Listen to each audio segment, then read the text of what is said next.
All right. I will call to order the select board meeting for Monday, August 4th, 2025. It is 6:02 PM. We are in the lower level of the Rutland Public Library. We are currently on Zoom. We are being live streamed for local cable access and recorded for YouTube posting. And before we get into our agenda, if we could stand for the pledge, please.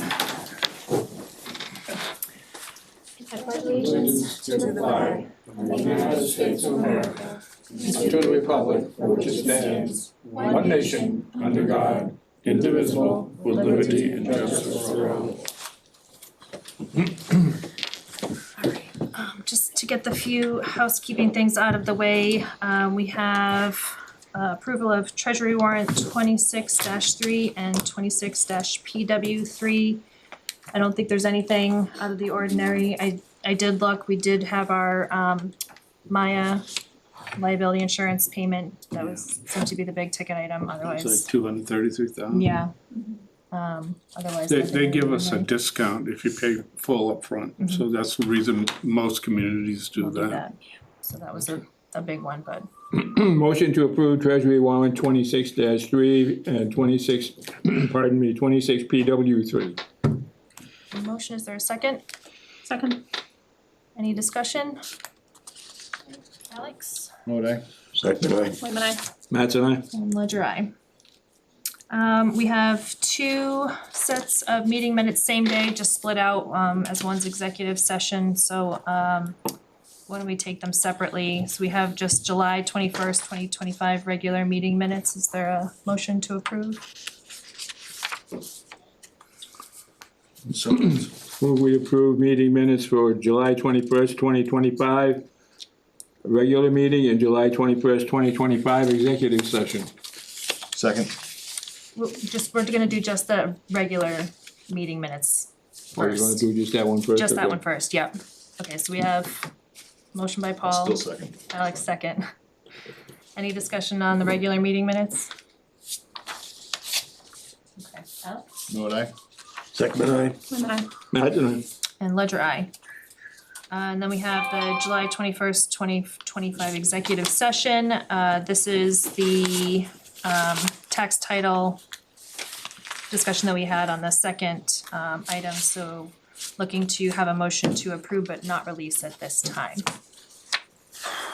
So moved. Motion, is there a second? Second. Okay, any other discussion? All right, Alex? Would I? Second, aye. Whitman, aye. Matt's and I. And Ledger, aye. Okay, thank you. I know we have the search firms here, which I would like to, we wanted to take the majority of our time tonight for that. Mr. Cannarelli, I know you're here for an update. Is there anybody here for public comment? Okay. We'll do public comment if that's all right. Kelly, 18 Blueberry Lane. Two things. Number one, is it possible for us to do a reverse 9/11 to those people who are on town water, to tell them that we have a water ban going on? Because unless you come uptown and see the sign, I'm not aware of any other way that we've been told that there's a water ban till September 30th, because I see people down in my neighborhood using the water during the day, and I'm assuming that they're not bad citizens, they just don't know what's going on. So could we use reverse 9/11 to warn people that, hey, we're on a water ban, please don't use your water for A, B, C, D until September 30th. That's just a suggestion, and now I'll move on to, I'm really here, update on the flagpole. I have finished soliciting money. At this present time, we were able to raise around $12,000. $6,800 of that and some change goes for the pole. We got a good deal thanks to Rutland Nursery going through them. So I'm eternally grateful to them. The plaque that is being that you are going to see tonight, that I hope you'll approve, because it's going to get to the press tomorrow if we want to have this dedication in September, because there's a couple of months time frame to get the thing sent and back. Is going to cost around $4,200. It's a 3 foot by 2 foot It's about $700 or $800 cheaper than a 4-footer. And I looked at the flag in front of this building, and where the plaque is in the rock like we'd like to do up front, and that's 3 feet. So there should be plenty. When people come up to it, they're gonna be able to read the names without any problem on the plaque. The plaque is simply going to say, before you get back to let's finish the plaque. The plaque, you're gonna get a copy of this. Simply 2 words up above, 2 lines, flagpole dedicated September 2025 through the generosity of the following, and 32 organizations, individual families, businesses, et cetera, are listed there. So I'm eternally grateful to those folks. This is what, you'll get a copy of this. This is what the plaque will look like. And that takes care of that. Let's move on to the most recent thing. We took the flagpole down Saturday. It came down, the old flagpole, that's gone. The farmers back in 1948, cement must have been like 6 yards for a penny, because I thought the whole common was nothing but concrete. But luckily we weren't doing it by hand like they did back in 1948, I'm assuming. We had a machine up there, thanks to my former neighbor, and I keep touting this kid, he's amazing, Mark Sinkowitz. So that's taken care of. We plan to do cement shortly. Then the new flagpole will go up. We'll put the flag back on it, so the flag will fly until we get the plaque in. We have found down in Mark's property a couple of stones that should suffice. I think that's the best way, the cheapest way to do this, because other than that, if we're spending $4,200 for the plaque, and if we put up another type of thing to hold the plaque, we're now costing more money. I'd have to start knocking on people's doors again, and enough's enough. So I strongly recommend that we go with the rock. It'll be nice, just like the ones that you see not only in our town, but what's the town that we have to come through down here? To the south of us. Barry?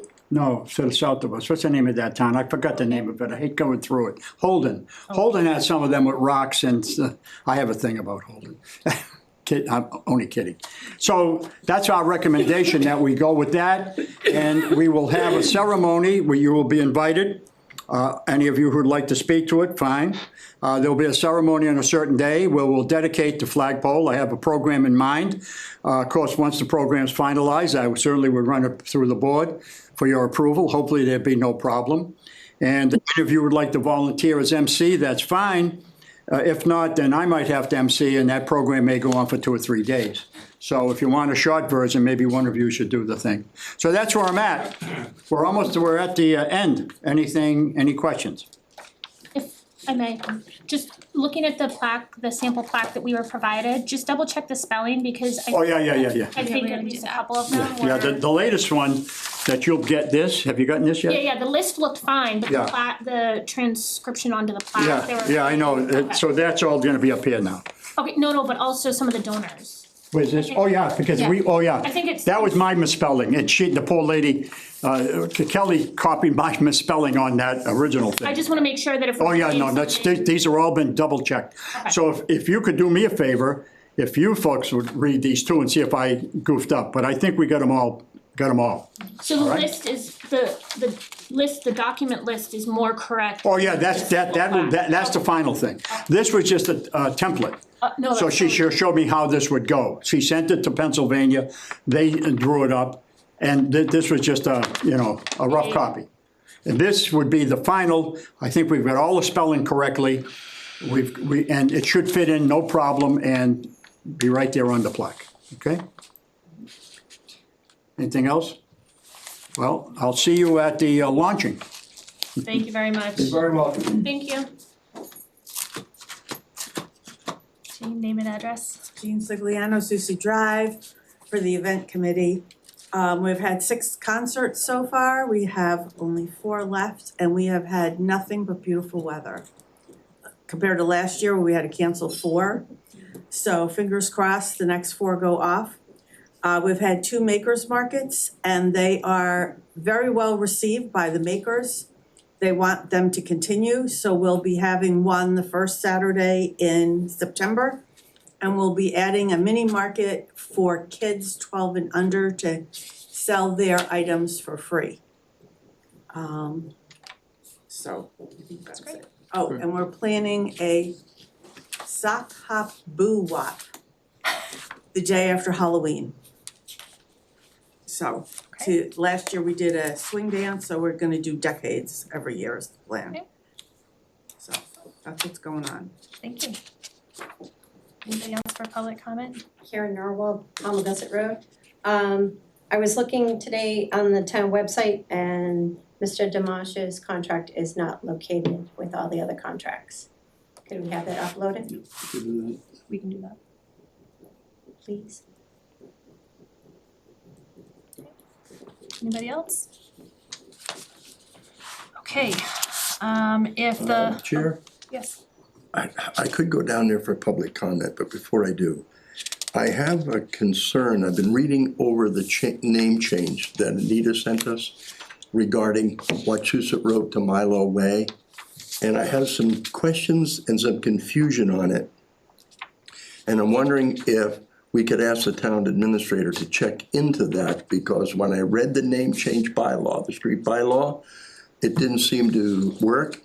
I don't remember this board ever approving it as a private way.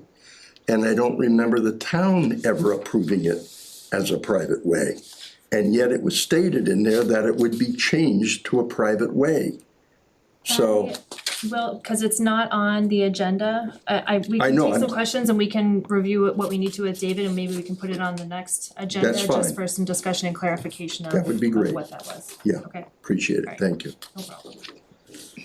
All right, so if there's no other public comment, if it's agreeable for the board, I'd like to move into the recruitment firms interviews, just so that we can, in the interest of time, allow them to do their presentations and do what we need to, if that's agreeable to the board.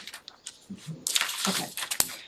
So we have two firms with us today. We have the Collins Center and we have MGT, which, forgive me, I don't know what MGT stands for.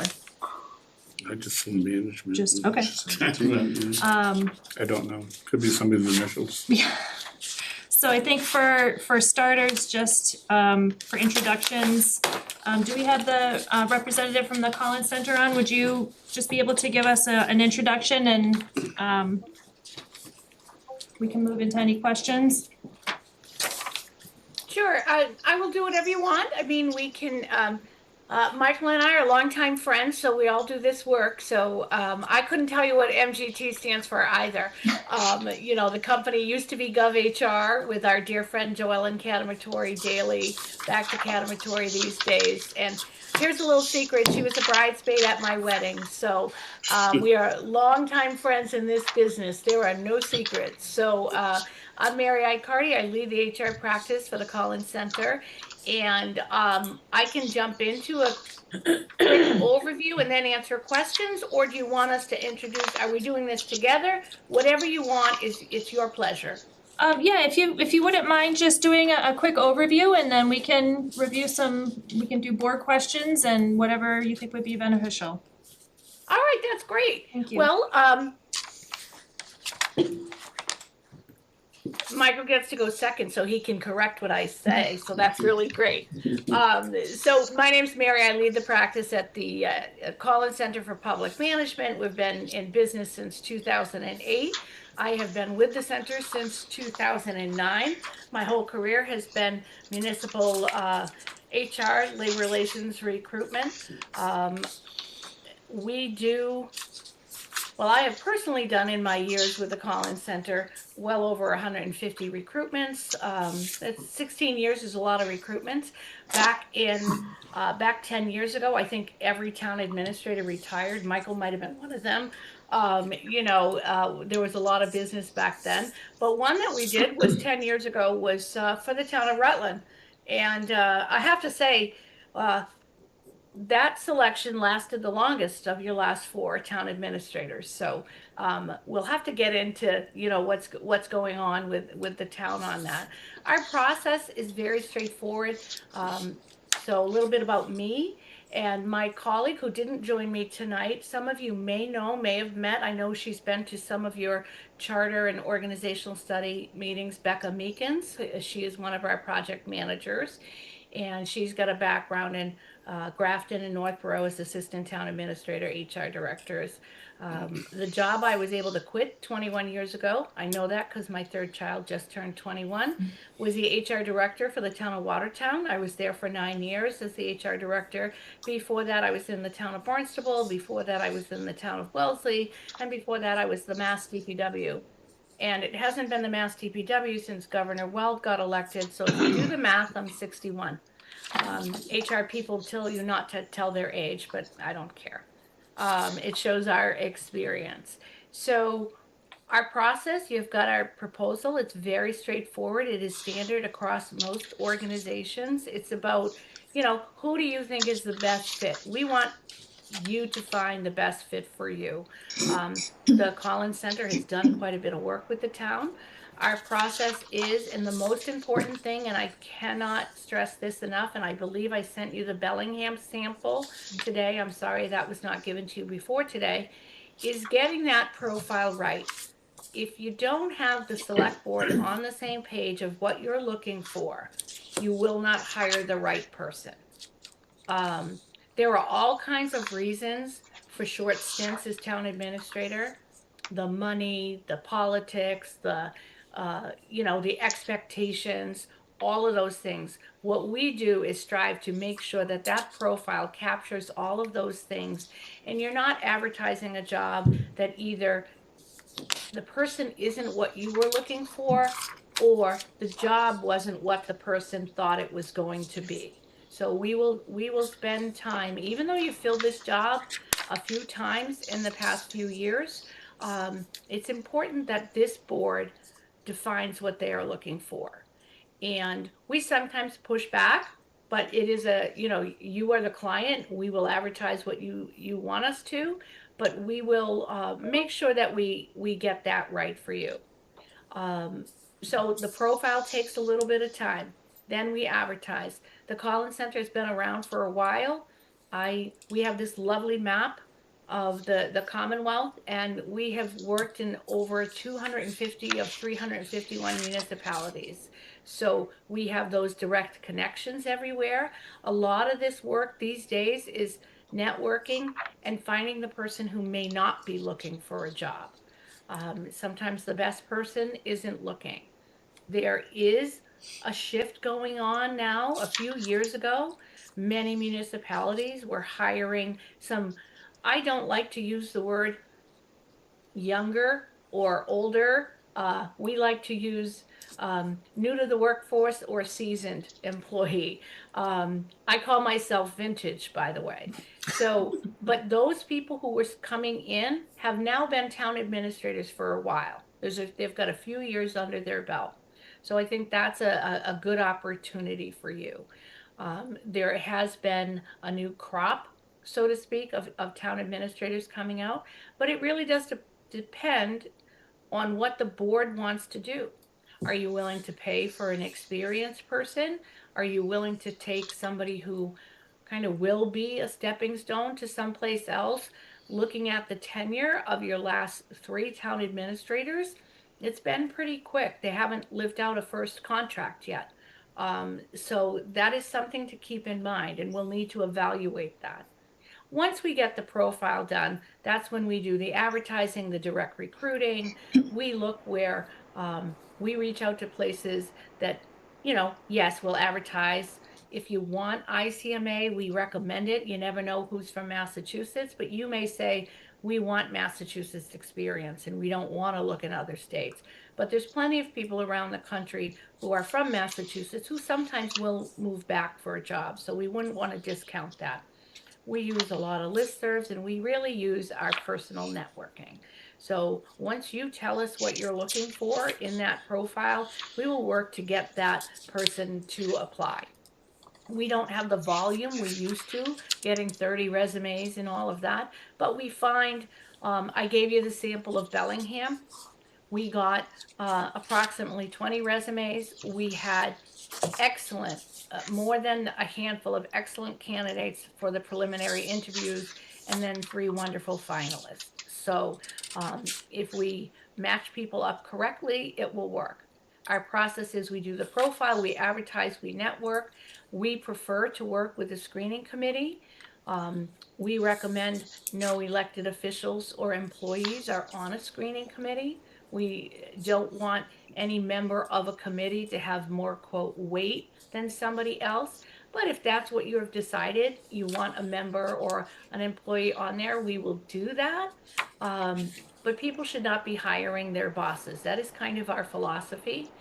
We will get input from anybody you want us to get input from. We will do individual interviews with each one of the board members to get their unique perspective. We will draft the profile. You will at a public meeting approve the profile. We will work with the screening committee or the interview panel, whoever you want that to be, to screen through the resumes. The interview panel or screening committee gets all the resumes. We do not screen people out. We facilitate that process. So that's a distinction that we pride ourselves on, in that we work with the committee to have them screen the candidates. Now, if we know a candidate has had issues in other municipalities that we would not recommend they be moved forward, we will bring it up at that stage, but we do not screen anybody out. We will work with the committee to develop a standard set of questions that all people invited in for an interview will be asked. We do not use a point factor system with weights. Oftentimes people want to use a weighted or a numerical assessment. You get a 1 if you have a bachelor's degree or a 2 if you have a master's degree. We don't use that. We use a consensus. So when we work with the committee, we say, do you want to interview this person? And we say, answer yes, no, or maybe. We coalesce that information and kind of brainstorm, put it on a whiteboard and say, okay, who do we want to bring in?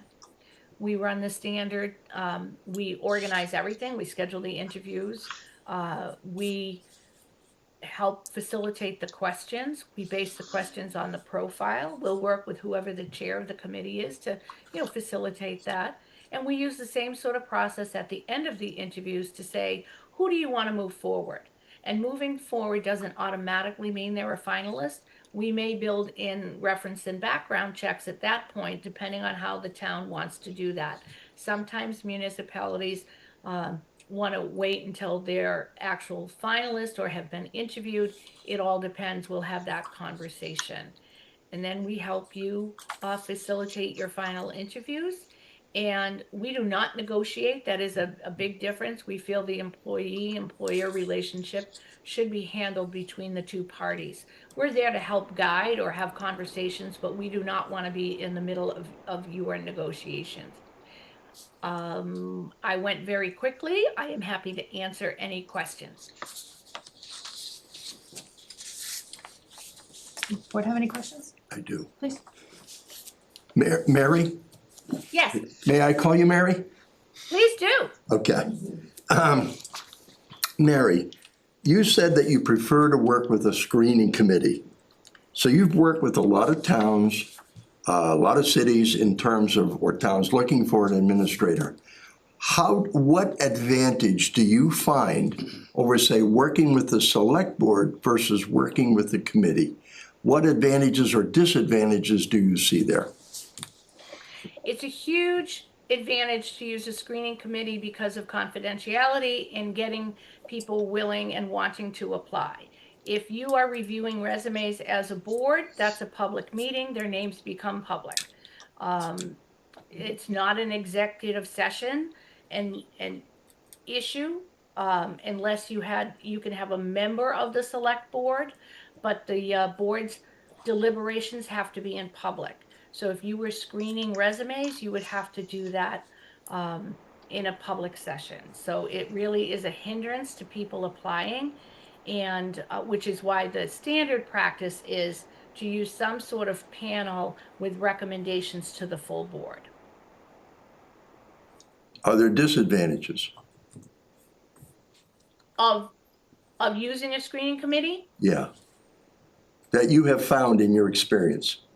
In my experience, the only disadvantage is if there's not sufficient enough clarity from the board in the profile of what the committee's charge is and what they're looking for. I have worked with screening committees. I know it would never happen in Rutland, that feel they know better than the select board and want to go their own way.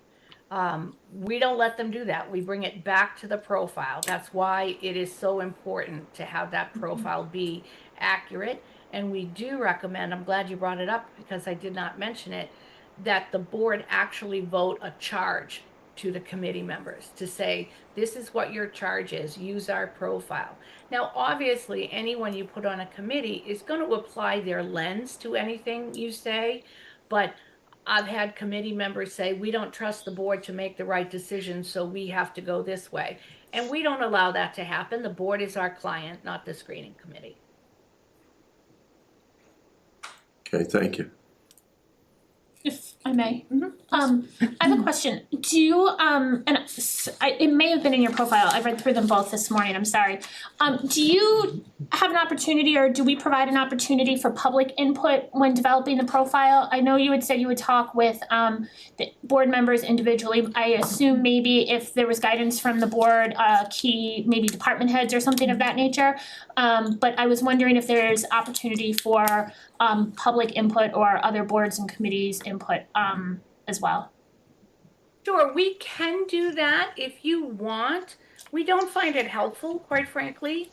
You've been elected to fill this position. It's one of the most important things you do is hire a town administrator. I do remember being in your library 10 years ago, holding public sessions, and we had 2 people come to one come to another, and 3 people come to another. There is value in having that opportunity for people. What we have found municipalities have been doing lately is providing, that shows you the technology improvements we have, providing a link to answer some questions so that you have that input prior to your approval of the profile.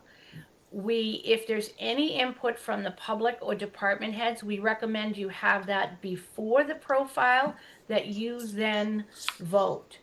Having employee or public input with finalists or candidates, it's not their role, it's your role to hire a town administrator.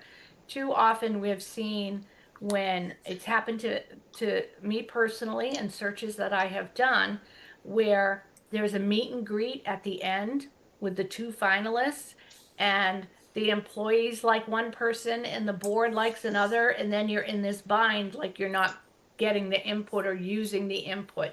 The input should be in the development of the profile, and we can work with you on getting that. Sometimes we'll hold a meeting at town hall. Anybody can come, give us your thoughts. What are you looking for in the next town administrator? But, excuse me, we really feel that's your role, but if you need us to help facilitate getting that input and giving it to you, I would recommend a survey or, a link on the webpage to give your input, but with narrow questions. What are you looking for? What are the challenges facing the town? What are the challenges facing the next town administrator? And what does the ideal candidate look like? You want to make sure that the questions you ask are really tied to the job, and then it's just not an open forum for complaints against the town. That's not helpful. Thank you.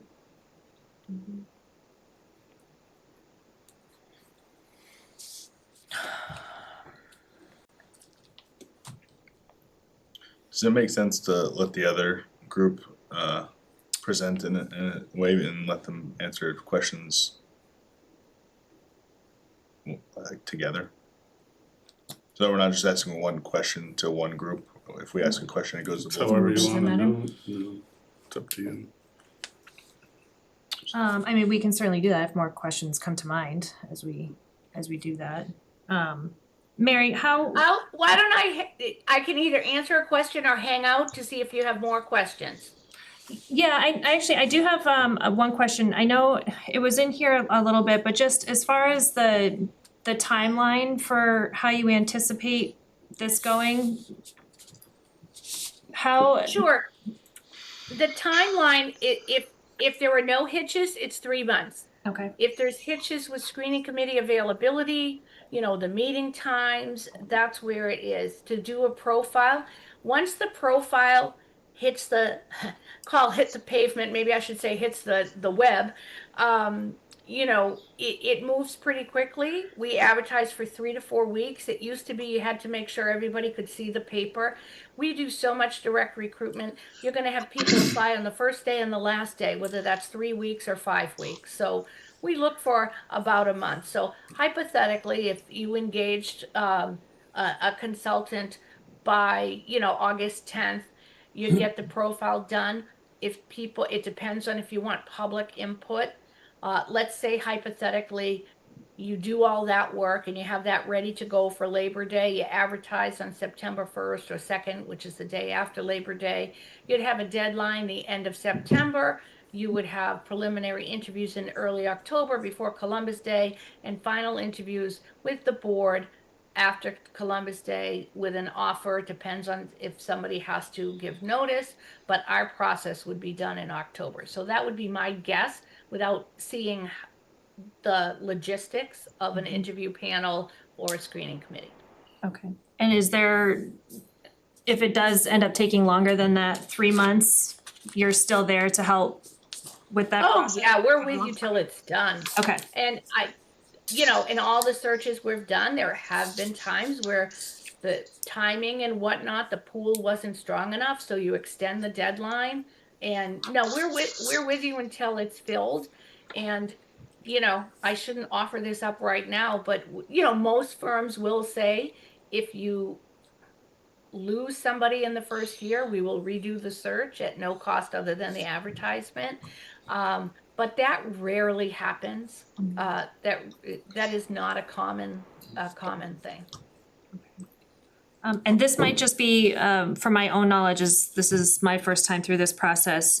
Based on your meetings and interviews with the board members on what we feel is important, what we feel like town needs, do you do any, individual assessment of things that have gone on in the town to see if you would recommend any particular areas or strengths for a particular candidate, or is that all based on the board's input on what we would like to see? Well, what we would do is we actually have knowledge of the town, which is great. We've done different projects with the town. So I think our direct knowledge of the town would help, you know, tease out some priorities. When you look at the sample profile, we say, you know, what are the challenges? What is the next town administrator facing? What will they be dealing? What's on the horizon? We know the standard questions to ask you, and that helps formulate the profile. Okay. Is there any big development? Are you, you know, these days it seems to be asking people if they're an MBTA community. You know, what are your issues? You know, do you have diversity issues? Do you have capital improvement issues? Do you have a housing stock issue? We will tease those questions out when we meet with you all. Okay, excellent. And then, do you also assist with formulating that final job description that would be what we would end up putting out there? We will work with you before that profile is done. I actually remember sitting in your selectmen's meeting, working on that, when we helped you fill the first time, the town administrator. So that's very important to have that correct. We would go with what you've got now and see if it needs to be edited. I do not know the answer to this question. If there is a bylaw that dictates what the duties are. If there is, we can just put it in the profile as the priorities of the board, but we wouldn't necessarily have time if it is set in stone narrowly in the bylaw. So we would want to check that. Okay, no, we definitely have the town administrator bylaw. Okay. So we'd have to do that. And Okay. we will use that as a foundation. Now, obviously, we can enhance and highlight things within Right. that, you know, in terms of your priorities, but Okay. we would want to do that. Make sure that we're covering that, okay. And then, I think one of our big concerns that we've started discussing a little bit, of course, is salary. Are there, I guess, comparative towns, you know, what they would be offering and what we think, how do we, that discussion How do of you deal with that? balancing, balancing what we can afford with making sure that we get in the type of candidate that we really would like to have in here. I think it's a sweet spot. I think that we do our largest line of work in the whole Collins Center is classification and compensation. We have a class and comp manager, her name is Gemma Rambaldi, and Rutland is always willing to participate in surveys for other municipalities. So we do have quite a bit of salary data. I did not look up what we would recommend the salary needs to be. The market is really tough right now. Yeah. So, and I don't like to say you get what you pay for, because sometimes you're underpaying and sometimes you're overpaying. So what we would do is take a look at what is the region. We do have a lot of salary data, and everything is so public, we can easily get the salary data that municipalities are paying. It is challenging. There's a relatively new law that says you have to include a pay range for hiring. So the standard lately has been using the phrasing, the anticipating salary, starting salary range is, you know, I'll make up a number, 300 to 350,000, you know, and we kind of go from there. So we need to look at your region, what will the market bear, and what your finances are, what does make sense. So we will work with you on that. I would not speculate right now. I did some research and saw what you were paying recently. Obviously, your salary recently have been on the lower end of the town administrator market. Okay, no, that's helpful to know that we have all the data that we can use as that part of that conversation. Okay. Does anybody have, go ahead, Carrie. Question, thank you. In developing a committee, would you help us develop the profile of who we're looking for on a committee? Yes, you want 5 people just like Mary. No. We recommend a blend. Oftentimes we recommend 5 as a committee, 5 people you can manage. You can get all at the same meetings. It's important to have people who are available for the meetings.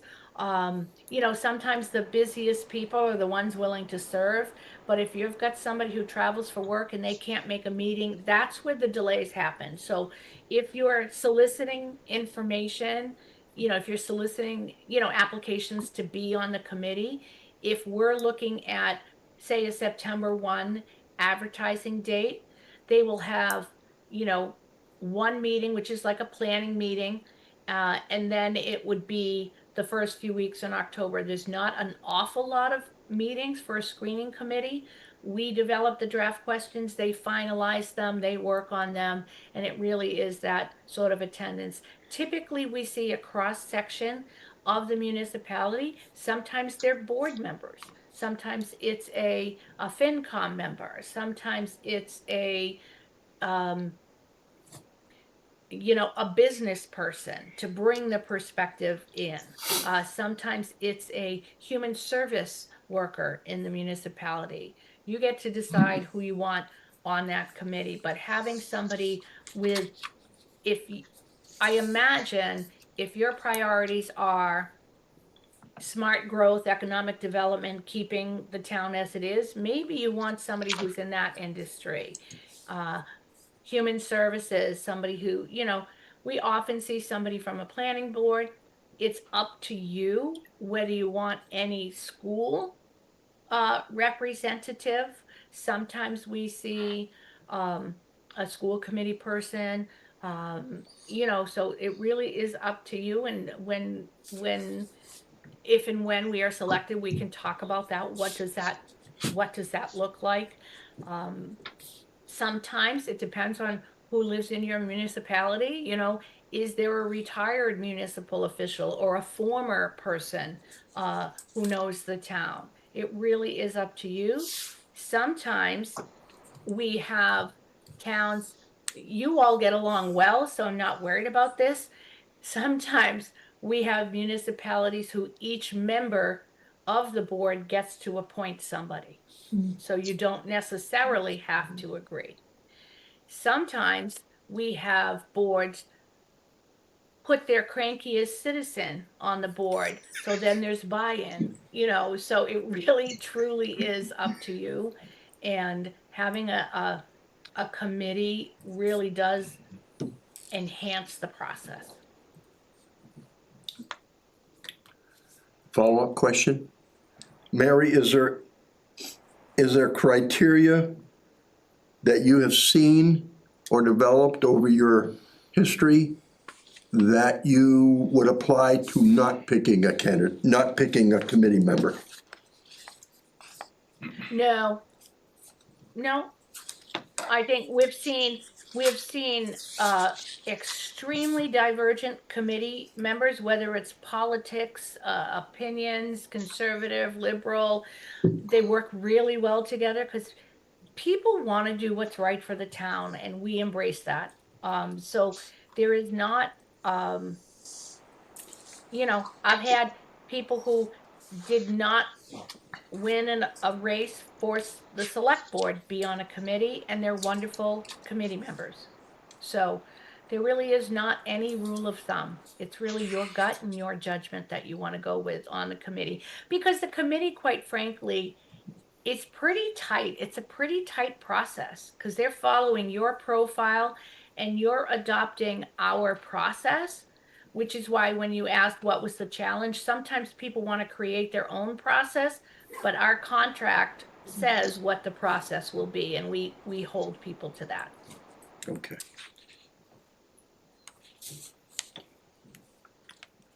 Any other questions for Mary for right now? Good. Mary, thank you. If it wouldn't be too much trouble, if you are able to stay in case there's any other questions that come up, that would be wonderful. Thank you. All right, good luck, Michael. All right. Thank you, Mary.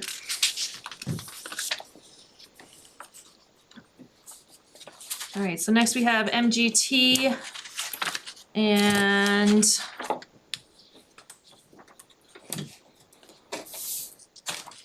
Michael Gillette. thank you, Michael Gillette.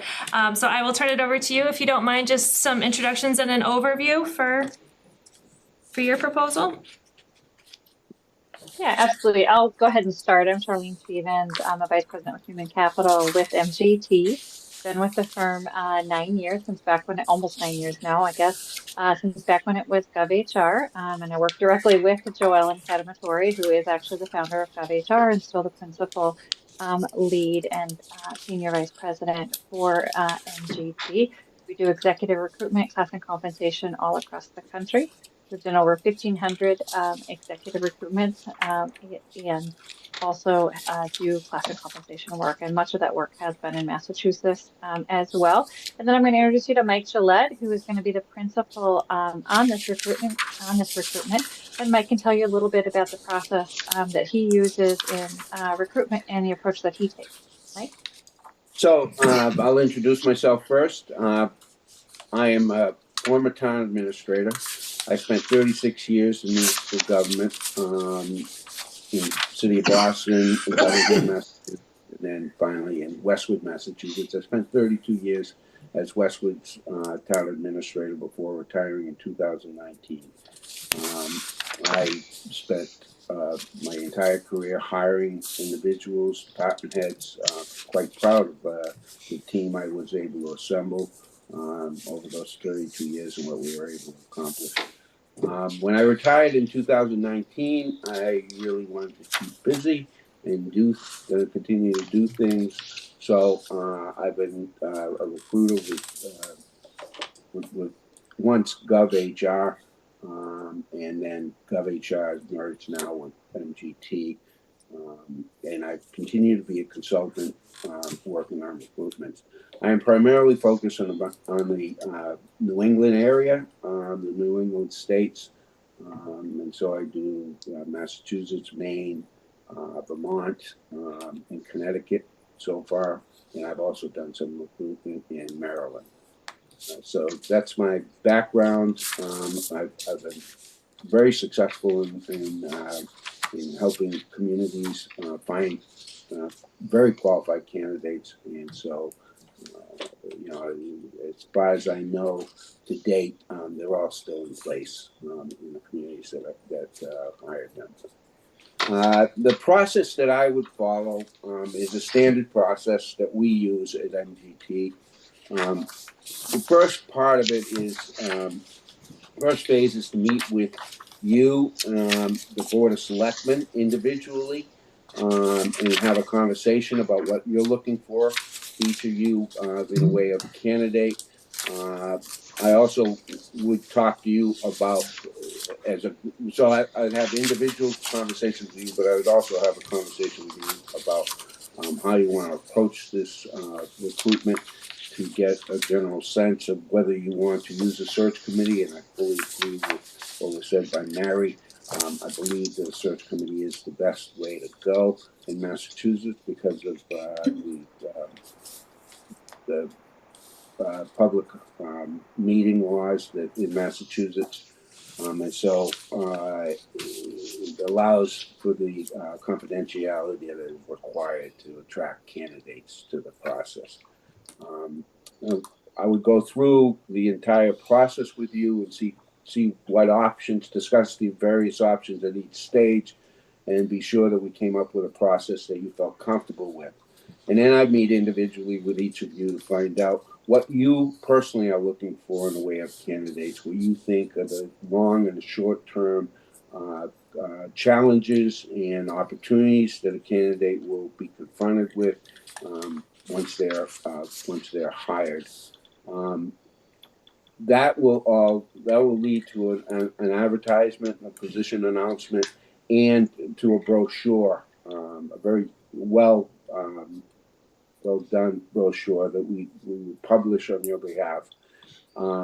You would have the opportunity to review it, edit it, and make sure that it said exactly what you were looking for. But it would list, the advantages of the community, what are the challenges in the community, what are the goals going forward, and a description of the community and how it is run and different duties that would be assigned to the town administrator. That advertisement will go out, and it's a 4-week process during which time I'm reviewing the candidates as they apply. I'm taking a look, assessing them, determining whether or not we're getting a good candidate, and I'm also at the same time reaching out to candidates, identifying individuals who can help me identify managers or administrators and other department heads that would be interested in coming to the community and applying, and I would be there to answer any questions. Once all the candidates, the due date is established, is achieved, I would then review all the candidates. I would select those that I think are qualified for the position. I would then reach out to each of those individuals and have a conversation with them. We're talking, if we're fortunate, can be anywhere from 8 to 12 candidates. I have a conversation with each of those candidates.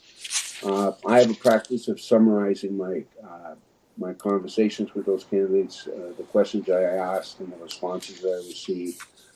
That is all put into a booklet that we would then provide to the search committee if we're working with a search committee, or with the board if we're working with you. They would see that in all the applicants because we want them to know that everybody that applied. We would I would have reviewed them and determined who I think is qualified and be able to answer the questions.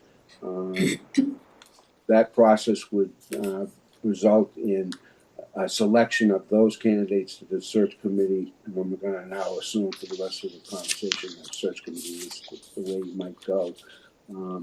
That the search committee would then identify, say, 6 candidates out of the ones that I've spoken with, and have a conversation for them to have an interview. We'd set up the interview. I'd assist with preparing the questions for the screening committee. We would then meet with each of the candidates individually, followed by a discussion of the candidates and the charge that I'm sure you would be giving them, and I agree it should be in writing and it should be spell out exactly what you're looking for them to do. But I would expect the charge to include that you expect 3 candidates to be forwarded to you as finalists, or more if they find that there are more candidates that are qualified to be considered. Those candidates would then be brought to you for a final interview. Now, the final interview process that I like to recommend is that it involves the community, it involves the department heads, and it involves the other boards and committees, and the Board of Selectmen. What I'm getting at there is, oftentimes what we'll do is we'll call the candidates down for a 2-day process. There'll be a reception that will be given that would be done where the candidates would be presented to the community and/or the board members that want to, board and committee members that want to attend. The candidates would then give a brief presentation about themselves and be available to answer questions and mill around with the folks that have attended. I have a QR code that I've developed with a survey where the attendees are able to give their impressions of each of the candidates, and then that's assembled into a summary that's made available to the board at the end. We also have on the second day, there would be an interview by the department heads of each of the candidates, and I would have a discussion with the department heads at the conclusion of those interviews about each of the candidates and what their impressions are. I would then summarize that in a written document that I would make available on the final day of the interviews. And another facet of the second day is to take each of the candidates on a tour of the community. You got to remember that you are trying to determine which is the best candidate, but you also want the candidates to know what they're getting into, and because that formulates a commitment to the position if they accept it. And so a tour of the community, or a tour of the facilities, or a tour of the projects that are ongoing in the community, these are things that we work out during the process. Then the final interview is conducted by the select board. You are the ones that are responsible for hiring and managing the town administrator. The way I like to work it is to have the interview conducted by a board. At the end of all the interviews, you have a discussion amongst yourself about the candidates and what you learned, so that you're informing each other of what you saw and what was good and what was bad in each of the candidates. Then, once you had that initial discussion, I then present you with the results of the community meeting that was held, of that survey. I also present you with the the written summary of what the department heads said.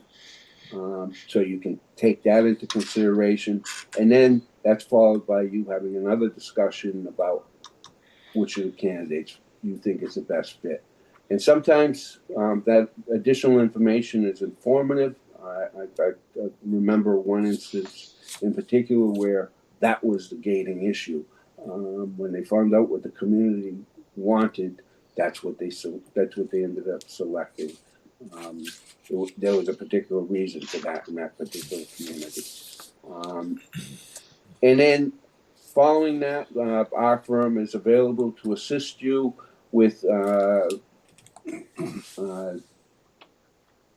negotiating or making an offer to the candidate that you select. I'd be available to assist you in coming up with the terms of a contract that we could bring back to the candidate. I think that there's an advantage to having us do that for you. Not everybody does it that way, but the advantage is that having a little bit of having an ability of knowing how far each side is willing to go as sort of a mediator and helping you come to an agreement.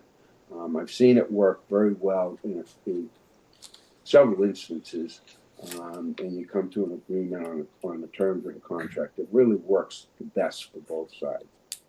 And then the appointment of the candidate. The process,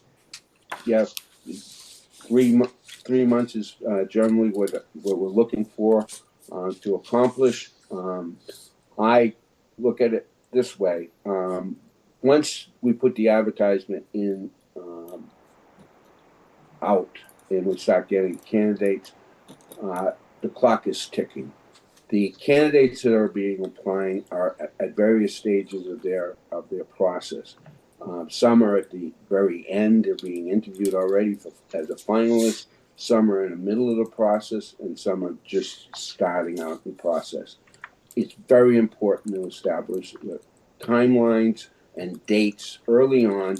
These are the dates we're going to conduct the final interviews, and that's the target. You try to stick to that as best as possible. Otherwise, you get to the end of the line, and candidates you thought was really good and you really wanted are getting offers from other communities. So, having a tight time frame is something I highly recommend, and try my best to keep everybody on track to accomplishing that. I think that was a bit, and there was some mention about the guarantees at the end. We too, as all firms, I believe, might guarantee that if at the end of the process you need to go out for a second round of interviews because you haven't found the right candidate yet, we will be there. We will see you through the end. We will re-advertise the position, and we will work with you. But it's happened to me on a couple of occasions, and it worked out very well. And the only expense is the advertising cost. My consulting time and our consulting time is available. There's a few things I didn't mention. I am the person you will see during the process, but there's a whole group of people behind me that are running, that are doing specialized work. They're doing the media search and social media search on the candidates that are selected for going through the process. There's a person that does the brochure, highly professional brochure. There are people that do the outreach. There's personnel who work directly with me throughout the process and assist me in any way that I need assisting. And so there's a number of folks that are doing the process. We also conduct of the finalists, we conduct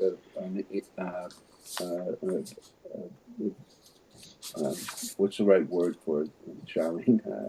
We do a comprehensive background on the finalist candidates as well, and Mike did a really great job of kind of outlining, I think, all of the process. And the only thing that I would add, Mike mentioned the number of, that we do have support for each recruitment and such, and some specialized support. But we also, I think, one of the things that we like to say is that you have the opportunity with MGT to have that local expertise and that local connection with Mike, but we have 35 recruiters located across the country, and so they bring all of their network to our recruitment, and much of recruitment today is a lot of outreach. We don't just kind of post a position and hope for applicants. Mike spends a lot of time talking directly to applicants, but all of our consultants, we share our networks, we share our candidate successes. Sometimes we come across candidates in one search that we know would be a good, strong candidate in another search, or again, are looking to kind of get back home and such. I spent part of my career on the East Coast in the Philadelphia region, but I'm originally from the Midwest. And at one point, there's this point in my career where I wanted to go home. And so you try to find candidates like that, so that can kind of broaden the search, broaden the outreach as well. And all of the individuals, just as Mike had long careers in local government, have had long careers in local government. So we bring that, passion for local government and public service, as well as just the subject matter expertise. And, Mike certainly brings that to the New England region. And I think he didn't mention this, but he kind of works on one or two at a time so that he can really give his full attention to the community that he's working with as well. And I think that that's important because you're his priority.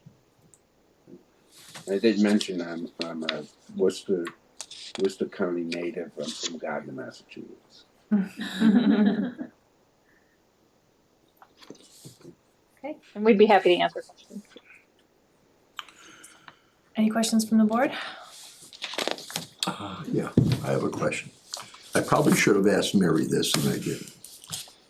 I'm looking through your list, and whoever wants to answer, I'm looking through your client lists, and I see in Massachusetts that there are some people there that go back to 2016 that you have recruited. What is your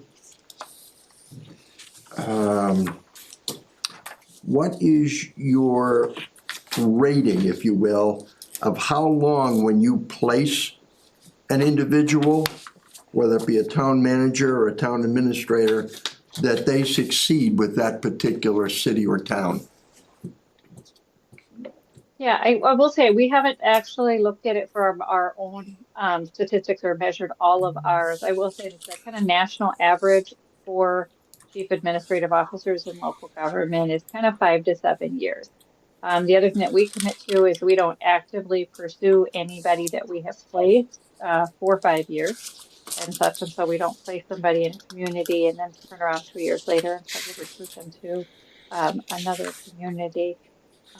And so I can't tell you specifically for the communities what our overall kind of tenure rate is, because it is nationwide, but nationwide it's about the average is 5 to 7 years. It's longer in some parts of the country, certainly longer in some parts of the country.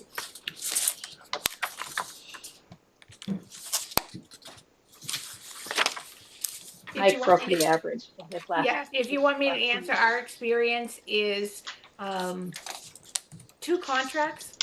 Usually it really does vary. Bellingham must have a good reputation. We just replaced somebody who was there 30 years. It really does depend. I think the labor pool in recent years, and quite frankly, the politics has had turnover increase. So you're not seeing people stay as long. The money, people are going for the money. It happened to you a few times recently. either not fit or not enough, or, you know, or a bigger pay, broader experience. So I also don't have the averages, but people often, because of the finance of the municipalities, have to move to change and grow. That it used to be if somebody didn't get reappointed, we would stay away from them. These days in Massachusetts, that could just be a political issue. So it's hard to calculate in a way, but most of our placements certainly do. You know, we've only had, in the however many we have done, we've only had 2 not fulfill their first contract. One was not the right fit, and the other one was a premature retirement. So I think that's a better, and I know for MGT that's true as well. People are not leaving because they're not the right fit. Usually it's something else. Yeah, I would say in our, you know, we have measured our kind of our redo rate, if you will, where where the guarantee's been acted and enacted, and it's been in less than 3% of our recruitments, over 1,500 recruitments. And I think it's because we do spend the time to really try to understand the community, the organization, and find the candidate that's the best suited. There are lots of great candidates.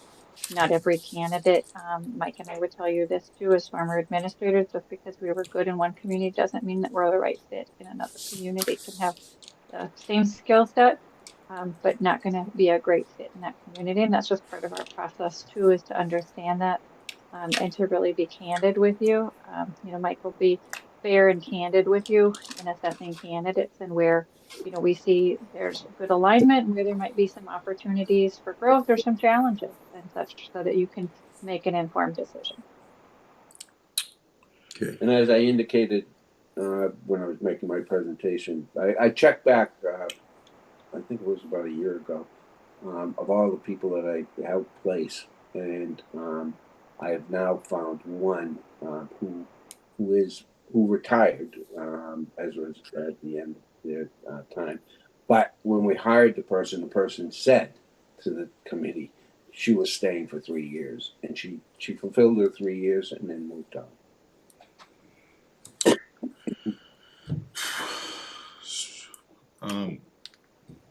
Go ahead, I have a follow-up, but go ahead. Okay. Given, you know, our recent history and turnover has not, you know, has been quite a lot as mentioned. Obviously money is a concern as always, but what do you think is the largest concern for us in finding a new town administrator, and what can we do to make that a better look from the fact that we've had that much turnover? As a former town administrator, one of the things that I'll tell you is money is one thing, and it's important. But I can tell you that also stability. I had a family. I didn't want to move my family around. Money wasn't the most important thing to me. What was important was that I had a job I felt good at, that I felt a job I was respected at. I felt a job that I was able to do things productively, and each year I was able to have accomplishments. So there's a lot more to the job than that, and you know, having a board that gets along. Those are all important aspects of why a person would stay and not necessarily go after the highest salary. It doesn't apply to everybody, but it is certainly something I would recommend that you keep. I think piggybacking on what Michael said, you know, I think communication and clarity on roles, responsibilities, and expectations is really important. Having, and Michael mentioned this, the side conversations of the politics or the individuals in the roles. You know, one of the questions we always ask at a town administrator, town manager interview is, how are you going to keep the board equally informed and not play favorites? Or, you know, you've heard this question before. And I think those are the things that can eat away at job satisfaction. Absolutely right. Money is not everything, you know. Being paid enough that you're feeling valued is what's important. But it's the intrinsic things. How is the communication? And that's why we will get at that when we have the individual interviews. We say, how do you like to communicate? And clarity and universal voice. You can have disagreements with the board, absolutely, but you deliberate and that's the decision, and you go from there. I think that's what has eked away at some of the successes of people who have turned over in jobs in this field, and maybe a little bit of, and now I did mention I was vintage, a little naivete of what working in the top job of a municipality really is. And it's our job and your job to develop a profile that truly describes what it will be like. We don't want you to have a shiny town administrator job description that is not going to be real. So we want to lay out what is the culture, what is the climate, what is somebody dealing with, because when you have somebody walk into it and say, well, that's not what we were told, or that's not what I expected, well, there's failure to communicate in that. So, and the key is, as Charlene said, finding that right fit. There's plenty of qualified technically people out there. It's really teasing at what it is you're looking for as a board, and we will help you facilitate your own conversations about what you're looking for.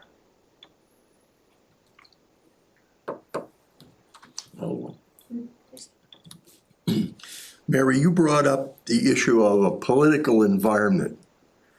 So I'm gonna ask you, but first I would like to go to Michael, because Michael has been a town administrator. So could he explain to me what his idea of a political environment that would be, would not give the great job satisfaction to a town administrator?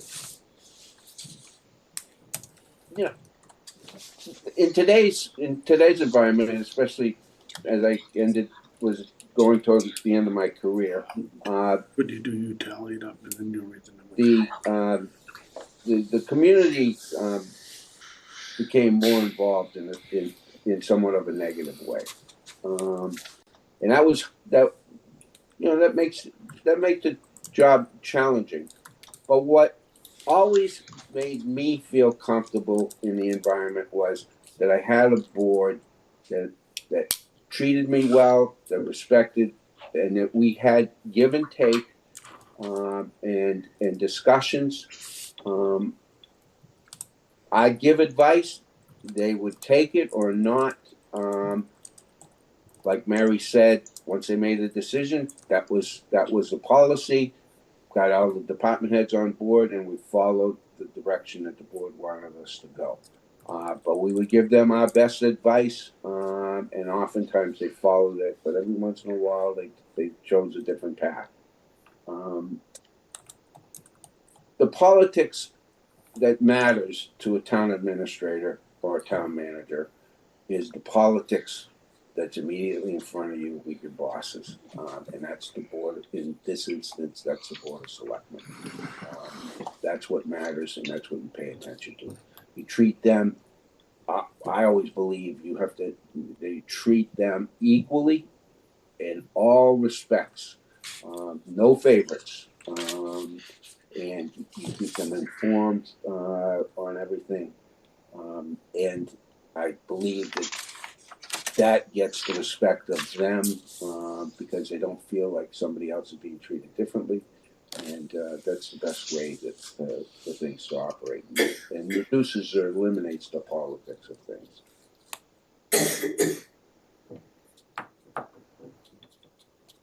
Mary? Ditto. It is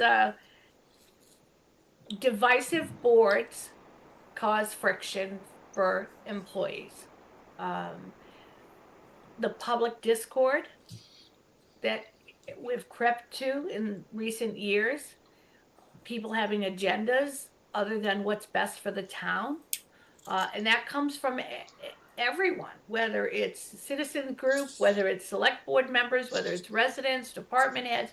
And that's where I came back to the communication with the board is really important. There's small p politics, you know, who's the favorite, who's the friendliest, who's the, you know, the most popular, are there, nobody on this call is naive enough to think that there are not, you know, climates and cultures within the municipalities that, you know, have similar viewpoints of things.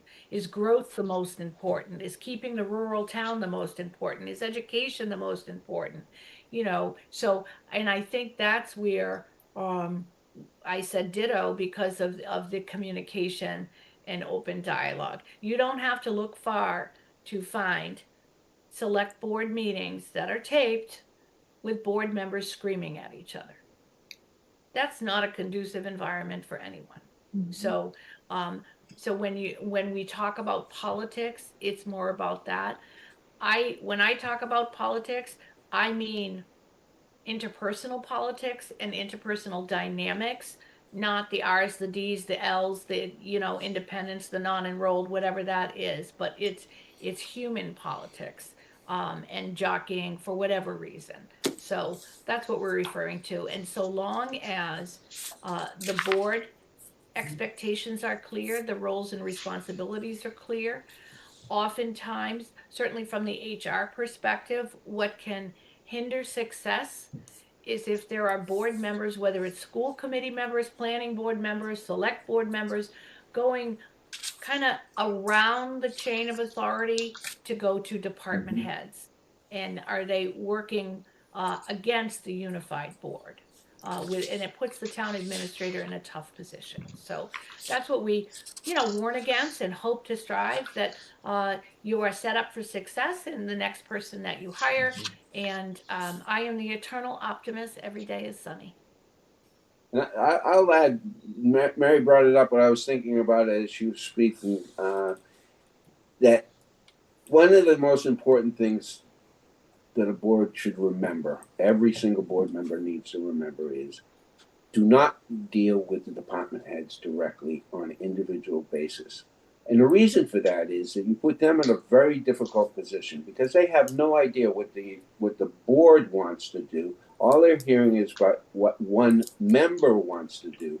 And the town manager, the town administrator, because we deal directly with the board on an ongoing basis at meetings, have formed an idea of where each of the members would be on a given issue. And at times during the between meetings, there'll be times where a decision has to be made about which direction we're going to go, and we don't have a board opinion or vote to rely on. We have to rely on somebody that has an understanding of what the board's dynamics are. And that's the town administrator or the town manager. And so putting a department head in the position of having to deal individually with members of the board really complicates things and puts them at risk. You don't want to do that. And I've always told the department heads that was the big fear. It wasn't about my authority over them or anything like that. It was about trying to keep things even keel, and that nobody would be hurt. Thank you.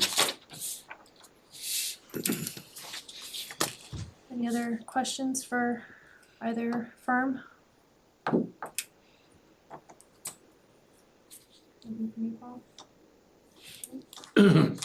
No, Mike, did you say you grew up in Gardner? I did. I did too. I went to School Street School. My dad worked for the state hospital system, so at Gardner State Hospital. Too funny, it's small. And I live in nearby Shrewsbury, and you know, so I'll just close so we can end it somehow. We've been here a while, and you've got a lot to think about. You know, we love the town. Just like Charlene said, we want you to find the right fit for the town administrator and the firm that you're going to use. Clearly, you've made the right decision to hire somebody a firm to help you. We both have strong firms, and it's really the process that you're looking for, and all the things that you considered. Would be honored to work with you, but we wish you all the best. There is no wrong choice, and if you need any follow-up information, please reach out. Thank you I very would, much. I would echo that. We wish you the best no matter who you choose. That's exactly right. It's all, the important thing is the community. Thank you. We Thank you. appreciate you taking the time to be here and answer questions. Yeah, All best- right, be well. Good luck. Good evening. Thank you. Bye. All right. Step 2. What's your recommendation? Just take a few minutes Yeah, to just a fill way out to the, fill out, yeah, okay. and get a total on each one.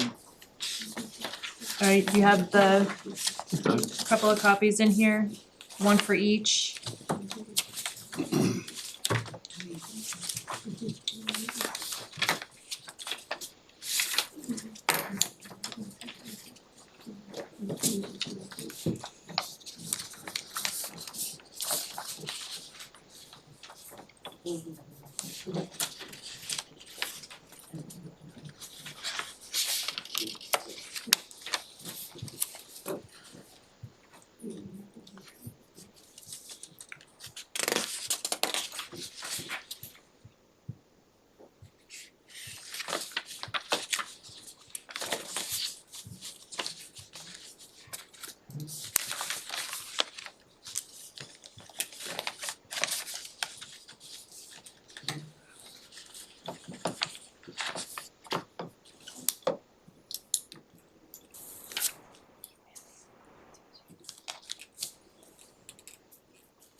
Did you say you wanted the papers, David, or just the people to tell you the scores?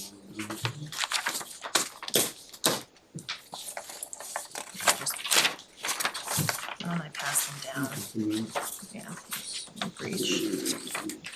If you've got them filled out, just, Oh, yeah. David will add them. Oh, do you need another one? Yeah, just do it side by side. Oh, side by side, okay. Thank you.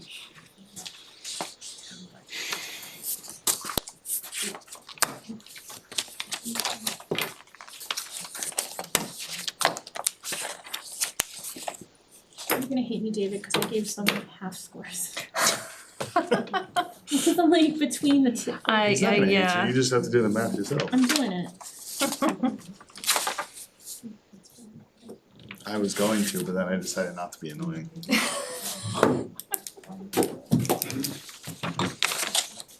Did you do like thirds and stuff too? Yeah.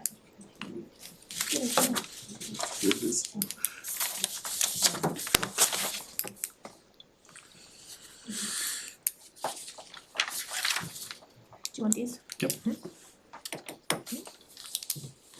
Sorry for all the notes, because I scored them this morning and then my notes, and then I adjusted scores and added some notes based on tonight's Conversation. Yep.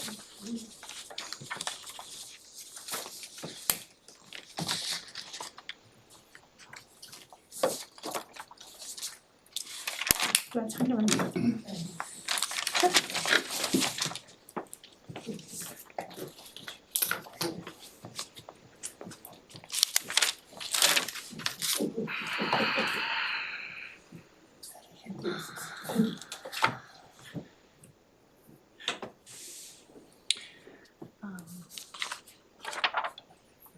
I didn't realize they were gonna be on. Oh, yeah, I thought we, it was on there right from the beginning.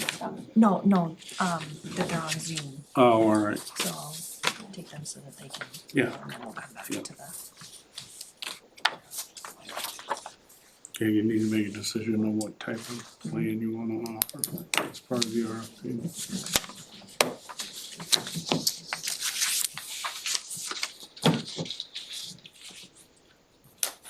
You all set, Harry? Almost. David needs I'm putting it to in. tally up the scores. Oh, well, you're gonna have to just put a plus sign to one of them. Up. Which one's what, MGT, okay. There you go. No, okay, this is, Paul's one.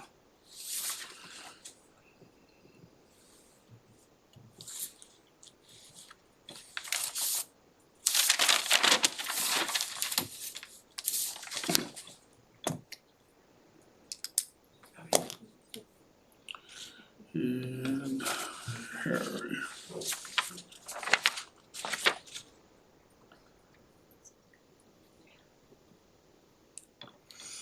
So, okay.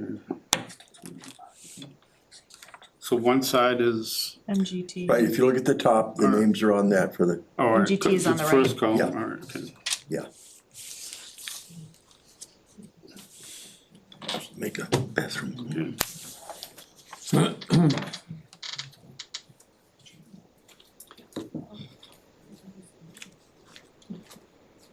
I do have a winner, Okay, it's Colin Center. okay. So we'll talk through that when we get back and Then you just then gotta do move these, okay. Do we need to decide before we open? What's that? Do we need to decide before we open or just discuss the scores? Well, I think that the two pieces come together, basically, if, you know, if the one that scored the highest has the lowest price, that's where we're at.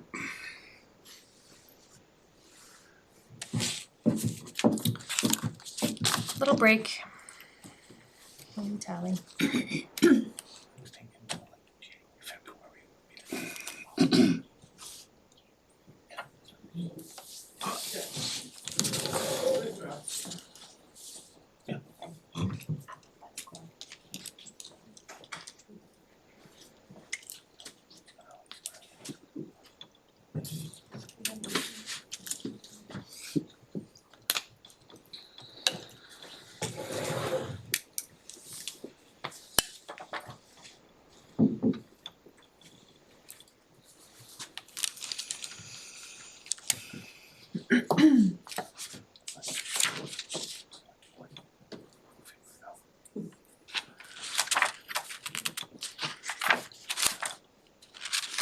Just give Harry a minute to go back.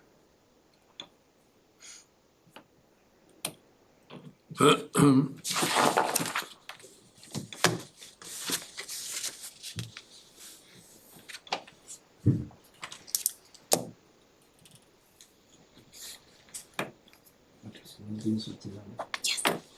Never to the file.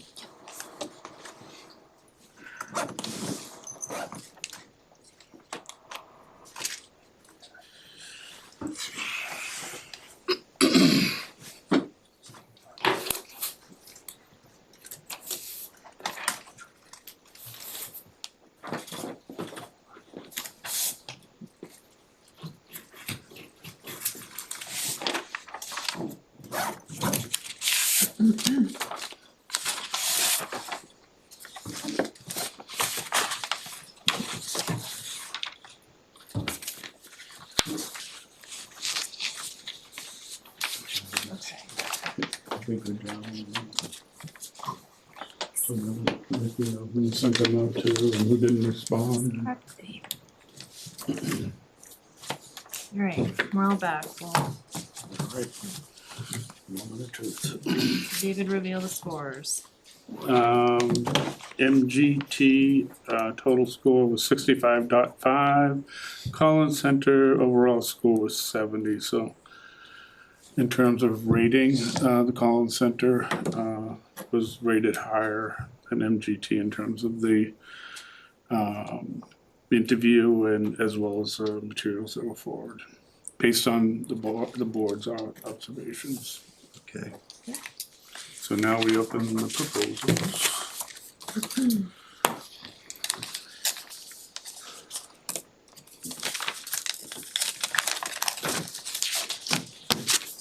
The Collins Center. Do I read it or just Yeah, you should just read it. disclose that, read the whole thing? No, you don't, Just just the pricing. Alright, the all-inclusive professional fee is $14,000. The fee does not include screening committee expenses such as food and refreshments and advertising. The payment schedule is as follows: $7,000 when task 1 is complete and $7,000 when task 6 is complete. So total all-inclusive $14,000 Plus advertising, plus, Correct. and Yeah. screening committee if there's food or like if they do like dinner. I think that, oh yeah, you're right, advertising, yep, food, refreshments and the advertising, yep. That's the Collins Center. And then MGT, Jen's opening, do you have a sense as to what the cost for advertisement is? I know it's usually like the set fees for the postings on like MMA, ICMA. Yeah, they're all, I haven't put anything on any of those publications in a while. But, you know, just knowing how expensive advertising is, and particularly, on the, you know, you can use social media and things like that, which is cheap, but if you're gonna do it and like, if you're gonna publish it, the IMCA, that kind of thing, that, you know. And I don't know if it's because we're not in the May community, sorry Jen, no, if that's that okay. is included or not. Alright, so full scope recruitment, summary of cost, the recruitment fee is $22,000. Recruitment expenses, include candidate due diligence efforts on presented candidates and background screenings for up to 4 finalists, which is, it's a not to exceed $2,000.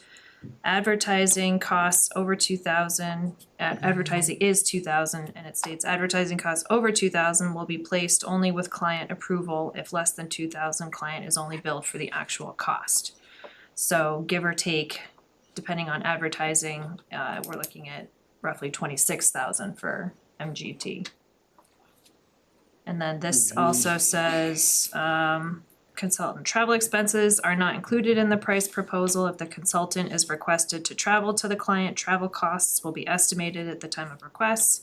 Only actual expenses will be billed to the town for reimbursement. Possible in-person meetings could include recruitment brochure, interview process, presentation of recommended candidates, interview process. Any additional consultant visits requested by the town beyond the 3 visits listed above will be billed at $225 per hour. Additional visits may also result in an increase in the travel expenses billed. And it does not include travel and accommodation for candidates interviewed. So I would say there's the potential for even more than. Especially because I think their proposal was to do like a 2 to 3 day final interview with the final candidates. Yeah, I had noted in here, where was it? I know he talked about it tonight. Yeah, what was that one section? Yeah, in phase 1, where it's just talking about the, you know, the interviews and the community forums. It said the proposal includes 12 hours of meetings. Additional meetings can be added for $225 per hour. So based on the score, I think the score was in favor of the Collins Center and Absolutely. price wise, the Collins Center is in our favor also. So then are you looking, do you want additional discussion or do you want a motion? I'm happy to entertain additional discussion or questions if the board has anything else they'd like to review. Otherwise, Did either of them have an opinion as to, like, the Collins Center is primarily Massachusetts based, or they have outside? So what I'm hearing is MGT has a global presence, you at the whole United States. And if we get the best qualified candidate from California, so to speak, then we gotta pay for their travel and everything else coming in. right, And so I guess in my mind, I'm saying, can we get the same kind of qualified client as California without paying all that extra fee by going to the Collins Center? You know, and that's what I didn't hear from them, so I'd like everybody's opinion, or people, what you think about that. Sure, I understand what you mean, sorry. Sorry, I was gonna say, if I may, I think I heard the Collins Center say that if the board wants to advertise to ICMA, which is more countrywide, maybe even North America wide, they're happy to do that for us, and they have those networks and those connections, so Okay. it wouldn't, if we wanted to stick with solely kind of Massachusetts, then I assume it would probably be MMA and their internal networks, which wouldn't necessarily be limited to Massachusetts, because if there's candidates that are looking to relocate back to Massachusetts, they're probably watching Massachusetts postings versus kind of going out and actively recruiting individuals from outside Massachusetts. Yeah.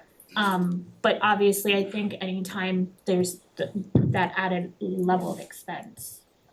It's also a risk, right? Cause there's always the risk that you hire somebody from somewhere else and they get homesick real fast and wanna leave. That's the other thing too. Or they've yeah. been so far removed from Massachusetts municipal government, even if they're from Massachusetts and trying Massachusetts, to move it's- back, that it's,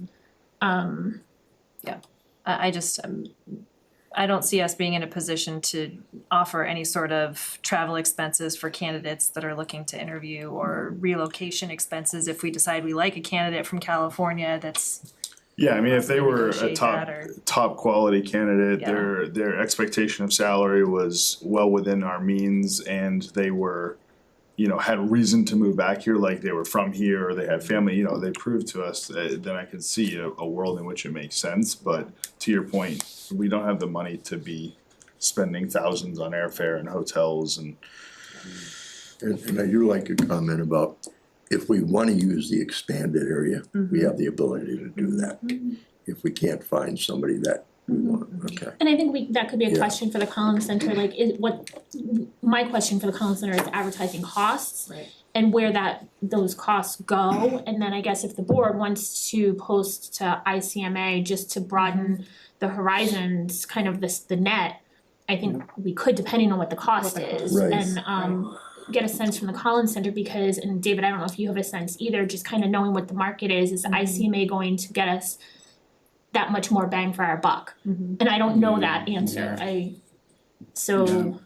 In all the ones I've been involved, it's not always a lot of outside people that are, and when those situations do arise, we, in the communities I've been in, it's a Zoom call, we don't Yeah. fly people out from California and put them up at the Hilton and Right. give them a stipend for the day and all that. I mean, I think as much as I would love to get the best of the best, our salary's not gonna be there, and so I think we have to balance the best of what we can afford. And that's probably not a hardcore national push. I mean, it's, I think if it's somebody more of a- looking to return It's a local thing. back, Right. then that's There are enough totally- people in Massachusetts, and even some of the, like New New England, Hampshire, yeah. you know, Rhode Island. Connecticut. There are enough similarities between the northern New England states in terms of the general, you know, Massachusetts general laws, and Municipal they're all government. pretty, yeah, they all have sunset laws, they all have open meeting laws, they all have, or other communities, and some other communities that are outside of outside of the New England area, it could be 3 towns rolled into one, you know? The thing I liked about the Collins Center was that she had a very easy format to understand. You know, no complications. She has been through this so many times, she's been through it with Rutland. several times. So she really kind of understands our community. Well, and I think that was also a good thing for me, Harry, was they do have history with the town, so we wouldn't have to educate them from the ground up on some of the history, you know, they've been there, they can kind of see that. They're obviously gonna get that from interviews too, but Right. but there is that history there and that experience as well that will be beneficial. The other thing that I liked, if I may, was that they are willing to kind of engage as much of the community and department head, like staff from the beginning, where it felt like very much, and I appreciate MGT's kind of multi-day process, but it felt very late in the game. And so I think having some of that input and feedback on the front end, especially knowing some of the history, the past few cycles is beneficial. And I appreciated Mary's candidness on when we were asking who should be involved in the screening committee and just No what she- electeds, no staff. what and why, and Right. backing up why that makes sense, and Yeah. so I think that was. Okay. Then I would make a motion to award the contract for an executive search firm for the to the Collins Center to assist with the process of hiring a full-time town administrator. Second. Okay, motion is second. Any other discussion? All right, roll call, Alex Second, I. Whitman, aye. Matt's and I. and Ledger, aye. Okay. And Twice the price. I appreciate them staying around, but if the board's amenable, if we could take the electricity aggregation items since they're on Zoom, so we can do that and let them be Yeah. on their way since they've patiently been waiting around. So David, I might turn it over to you just for the quick overview. Well, quick overview, basically is what they're gonna present. They're in the process of going, they're laying out a timeline to, put, the electrical aggregation program out to bid. And it requires the board to make certain selections in terms of the different tiers, that the town could offer, some of them being, more environmentally friendly, others being just strictly on the basis of cost. And they are ready to go. In fact, one of the things that on my town report, I was gonna mention is that I have a meeting on August 12th with Green Communities, Kelly Brown. And we're gonna be talking with Good Energy about they have to, get an approval by DOER, Department of Energy Resources, and they can get funding to help with the process of putting it out to bid and going through the process of selecting ultimately an electrical vendor to be our aggregator. So they can, fill you in probably better than I, but I've done this a couple times in different communities, and it's a good thing.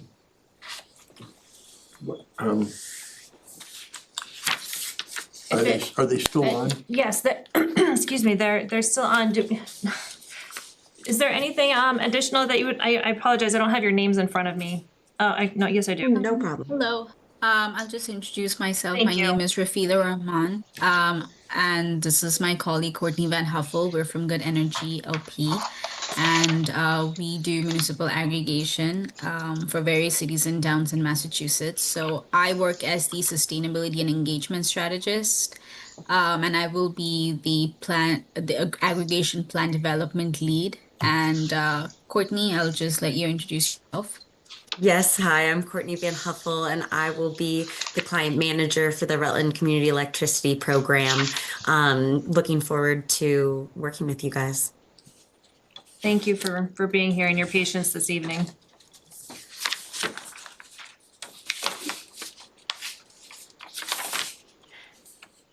So we need to, is it What I would the do program? is, what specifically do you need the board to vote on tonight in terms of actions? Oh, we're not looking for any votes and stuff. We're just like we have a presentation ready. I know I already sent a document to you guys to check, but in case if you wanted like a formal presentation, we have that ready as well. We just wanted to like show like what has been like basically give an overview about the program, what has been done, what are the next steps. Like what are the different product suites, just talk about those kinds of things, but we don't like there's no formal vote necessary, but like if the town could like zero on the product suite, like if they want a basic default or a green default, we can like that could be a good choice to make before we do the consultation with the Department of Energy Resources. Yeah, if you have a presentation available that we can have for the board, that would be great, and the public as well. Yeah, so Courtney is gonna present and I'll support her after in case you guys have any other additional questions. Thank you. Yes.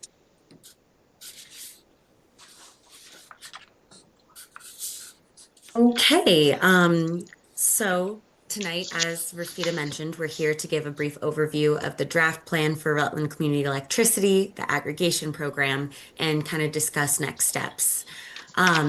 Figured we'd start with a view of the program itself. Rutland Community Electricity does not replace National Grid as your electric utility. National Grid is going to continue to be in charge of everything delivery. That includes maintaining wires and poles, responding to storm or power outages, and sending your electricity bill. On that bill, there are two portions, the delivery and supply side, and this program only affects the supply portion of your bill.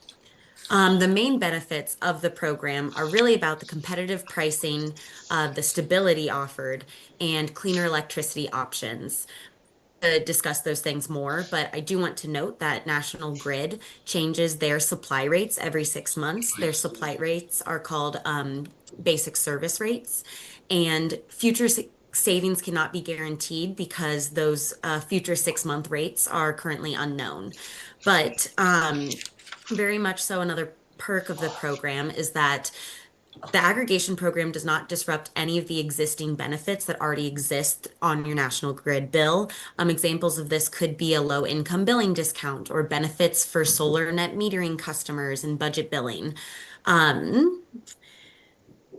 In terms of the program itself, municipal aggregation programs are well known in Massachusetts. There are more than 200 cities and towns that have approved aggregation programs.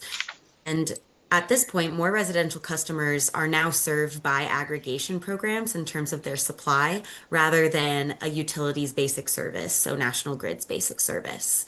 And again, the benefits of these really offer stability in volatile energy markets, which is something that I will touch on more, but figured that we would talk a little more specifically about Rutland Community Electricity.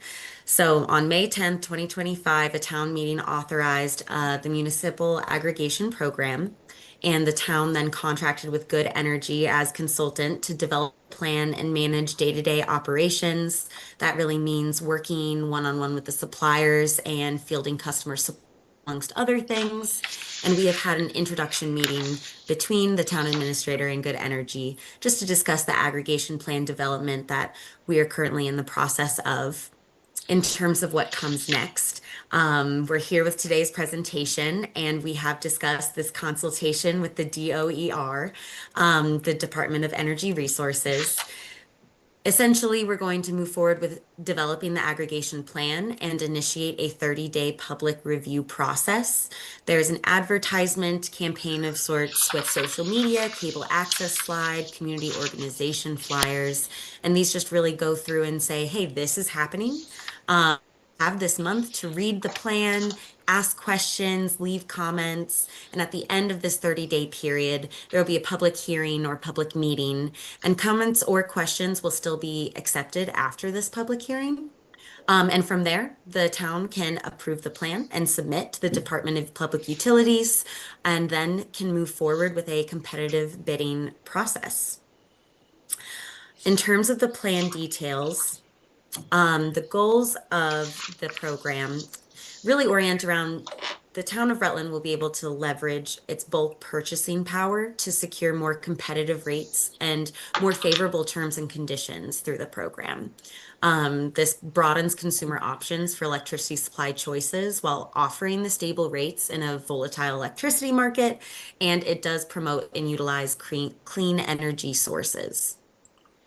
In towns, in terms of a structure of these programs, the select board authorizes the program, and then we recommend that the town administrator has the responsibility of approving the plan, managing the consulting teams, so me, Rafita, and the rest of our Good Energy team, and making other administrative decisions, such as the product offerings that we were discussing earlier, and being able to execute the contract with the supplier. I do want to note that the town administrator can, of course, delegate to anyone on staff at any time. And the municipality will importantly always have the decision-making authority on all parts of the program. So for example, Good Energy will lead the procurement process, but all efforts will be coordinated with the town and approval will come from the town. And the program rollout is definitely my favorite part. So at the program's launch, Rutland Community Electricity will replace National Grid as the town's new default electricity supply. There will be another 30-day period of outreach, and education materials will be sent out. For Rutland residents who are on National Grid Basic Service Supply, they are eligible for automatic enrollment, and they will receive a notification letter letting them know they're eligible for automatic enrollment and explaining the program and the different product options. During this 30-day period, it's kind of considered an opt-out period. If those who receive the letter and are eligible for automatic enrollment do not opt out in that period, they will be automatically enrolled into the default product, but they can still opt in at any time past that 30-day period. And notably, there are no penalty fees associated with the program. So now I'm just going to dive into the different product suites that Rafita mentioned earlier. Here I have an example of a product suite that you guys can choose for the program, and there is one other that I'll discuss. This one is considered a basic default. The product name, the default product name would be Rutland Basic, and it mirrors National Grid Basic Service in that it meets state minimum requirements for renewable energy. It does not add anything on top of it, and therefore the goal of the product is to maximize potential savings. An optional product is the Rutland Plus, and what this does is add additional renewable energy on top of state minimum standards, so that 100% of electricity used on this product comes from renewable sources. This product would be for renewably oriented individuals and would come at a premium rate because of that additional renewable energy. Really, the sole priority of this product suite is potential savings, though, again, I want to caveat that we can't guarantee future savings because we don't know those future 6-month rates from National Grid. This second product suite is our green product suite, and it prioritizes savings as well as environmental impact. The notable difference in this product suite is the default product. It would be called the Rutland Standard. It would kind of be the happy medium of these two goals by providing savings and adding additional renewable energy, 10% on top of the state minimum requirements. And then there would be two optional products, the Rutland Basic and the Rutland Plus, which we discussed through the last suite. In terms of these product suites, we thought we would provide a comparison of their performance. And I want to note first this red line, that is National Grid's basic service supply rate. I do think that it shows kind of the instability of the market rate and how volatile the market can be. Then we have two different community programs that we've been involved with since 2019. The green line is Rockland, Massachusetts, and it has the green default product, so 10% is added on top of the state minimum requirements each year. And then the blue line is Avon, Massachusetts. They have a basic electricity product as their default. And their financial performance, as you can see, is very similar. That green and blue line don't have too much of a difference. However, their environmental impact is very different. When we look at a performance comparison towards renewable energy, you can see that Avon, which again is the basic default, they have an annual renewable energy purchase of 90 megawatt hours. But the Rockland Community Electricity, which has the green default of adding just 10% on top of state standards, their annual renewable energy purchase is 4,510 megawatt hours. So their environmental impact is significantly different, but ultimately the decision lies with the town on terms of what you want to prioritize. If you want to prioritize just savings, recommend a basic default, but if you would like to prioritize savings and environmental impact, we would recommend the green default and really consider that a win-win in terms of environmentally and financially. And on that note, we figured we'd end with any questions. Rafita and I are happy to answer any that you may have and clarify anything if necessary. Okay, consider me a very simple person, all right? Deal. We're doing this for our citizens. So the citizen is gonna ask me, under which program, how much am I gonna save? If you have the average utility cost here in town for electricity, if I take the basic, what's my savings? I take the basic plus, what's my savings? If I take the green, what's my savings? That's what it boils down to for our citizens. Not necessarily clean energy, nothing of that. It's what is it going to save me? That's what they want to know. What's the bottom line? Yes. Well, I mean, I'm not sure that that's So, completely accurate, though. I think it's accurate for 90% of the people. Other I 10%, would say it's probably more like 50-50. what? I would say it's probably more like 50-50. Well, I'm looking at it just from a savings perspective. And I want it under all three. So if you do choose the extra energy one, or, Is that what the option is you get to choose one of the three? no, we get to No, pick one this- of the three It's for the default, correct? for the That default. they would be involved Yes, in? so with the default, the green default, you still have the option of the basic electricity product, which would in theory be the default for that first suite that we looked at. You would always have the option to take action to opt into that basic one if you have the green default. So all the options are there for you. It's more of a matter of which is the default product. Yeah, Rafita, do you have anything to add? Yes, so basically, one of our communities are launching Weymouth, and currently their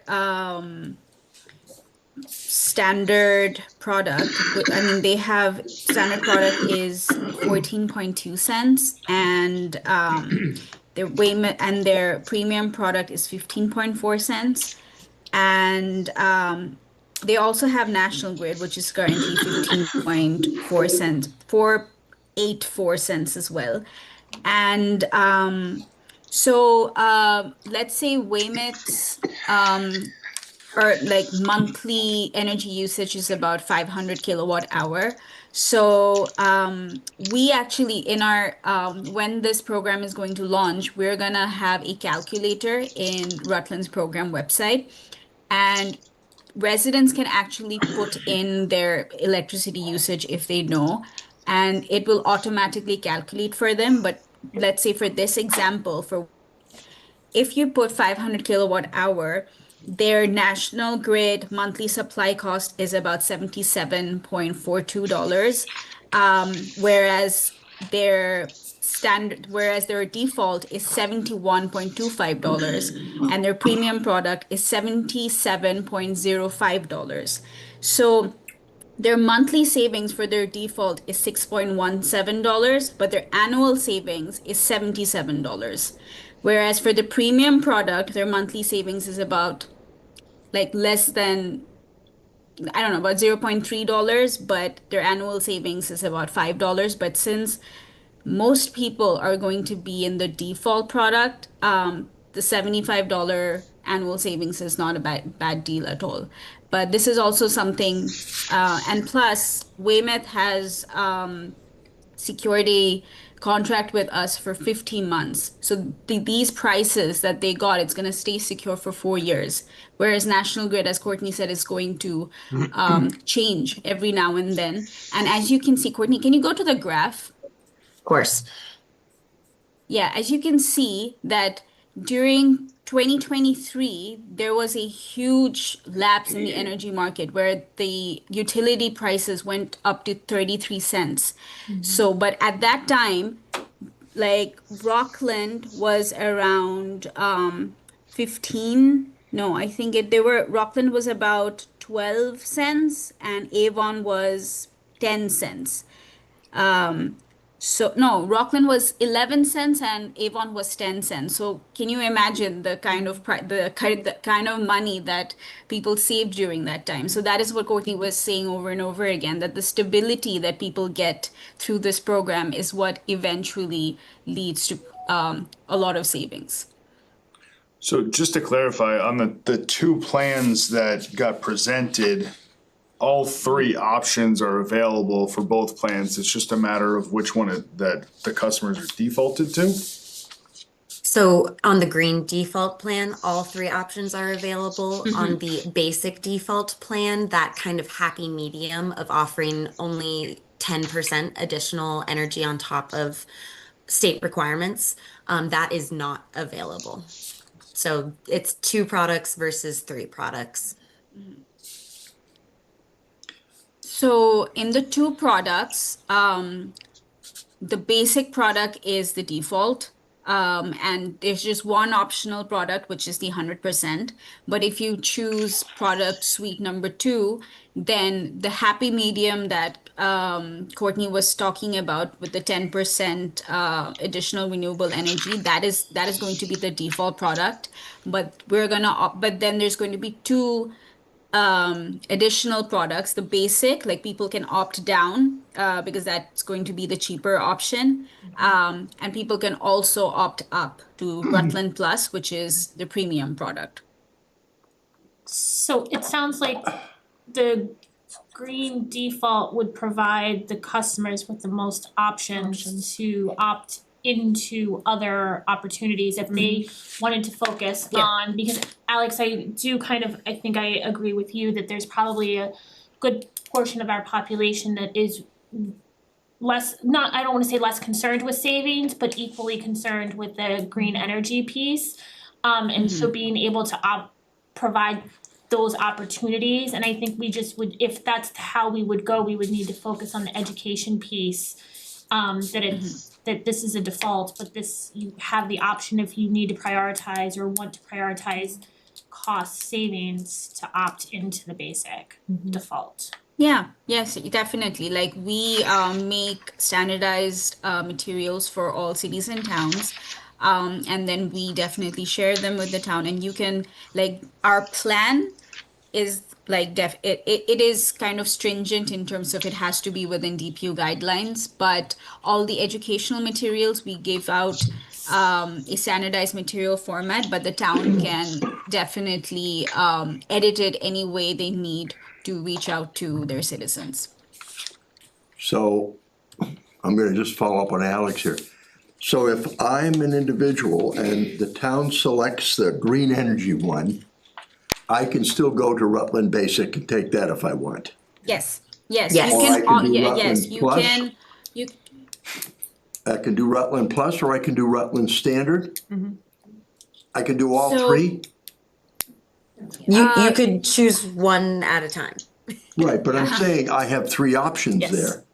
Yes, you have 3 options, and you Okay. can opt in. So if you are already with National Grid Basic Service, you will automatically be enrolled in the default product, but you can manually opt down to Rutland Basic, or you can opt up to Rutland Plus anytime without any penalty. Okay. Can you explain to me what 10% plus 10% above state minimum means? So, Yeah. the Rutland Basic, like you can say, as you can see, it says meet state minimum requirements, which is the renewable portfolio standard. It's like the basic amount of basic amount of renewable energy that has to come from the suppliers, which is state mandated, and the 10% is basically so the minimum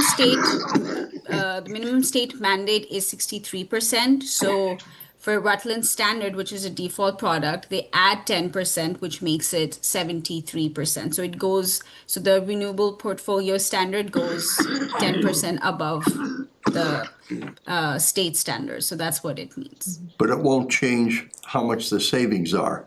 In other words, between basic and standard, the savings for an individual is gonna be the same. It's just that we're allowing more renewable energy in the process. Well, the price of each product will vary slightly. With more renewable energy will bring the price of that product up. So that is why we are referring to the Rutland Plus product as the premium product, because you are paying a premium price for 100% renewable electricity.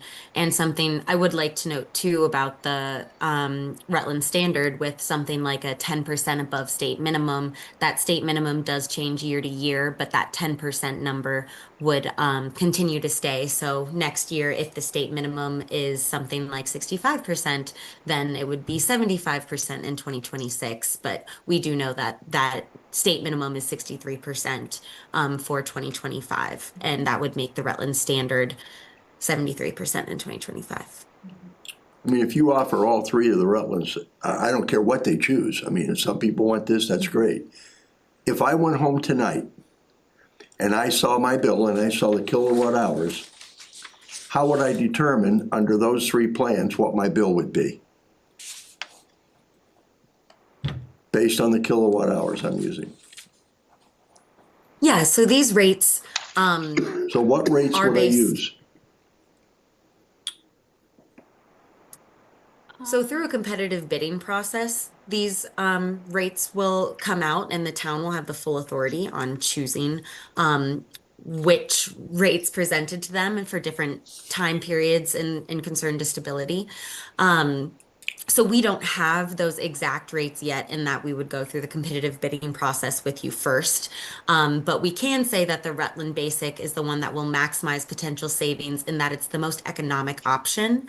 And on the flip side, the Rutland Plus is going to be the most environmentally friendly. And in terms of the Rutland Standard, as I said, kind of the happy medium between the two, and that would be like in the middle in terms of price as well. We do field a lot of customer support calls who will kind of ask between the products and how they should consider. It really does go customer to customer and what they want to prioritize. Yeah, anything to add, Rafita? No. Okay, so I really have no idea how much money I'm gonna save, is the bottom line. Not yet, because we don't know. Well, they're telling me Weymouth just got put in at 14, we saw Avon. So there's no average that I could go home and say, I'm gonna save $3, I'm gonna save $10, I'm gonna save $20? For a town our size? It's like a $5 to $10 difference. Like for the standard product, there is like it's a $5 to $10 difference. It's not like windfall savings, but $5 to $10 per month. So on average, I could expect to save if I take the basic, somebody comes to me, they're gonna say, what are you doing in town? I don't know, how much can I save? So if I ask, so if I take mine and I'm saying, well, I could probably save $10 a month on my bill. But I think of it. Well, that is in comparison between the two different products, and ultimately these are options in place of National Grid Basic Service, which will be a part of the comparison as well. I think when this program launches, the default is going to be below the National Grid basic service rate. And while we can't guarantee future savings in any given 6-month period because we don't know what National Grid's procurements are, what I can say is that National Grid has to procure on a certain day and is very much at the whim of the volatility of the electricity market.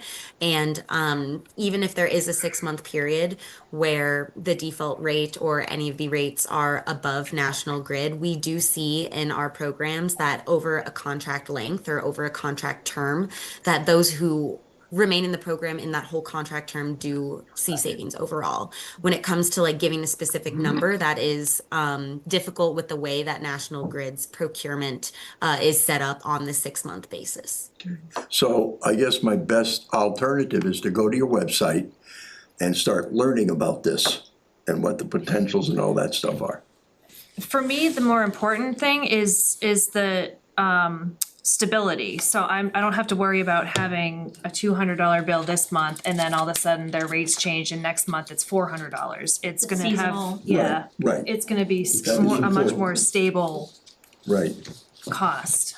And I think Only for the supply portion, only for the Right, supply portion, right. just to remind you, like the True. delivery portion is also, is not something It's that the not something program that's part of deals it, with.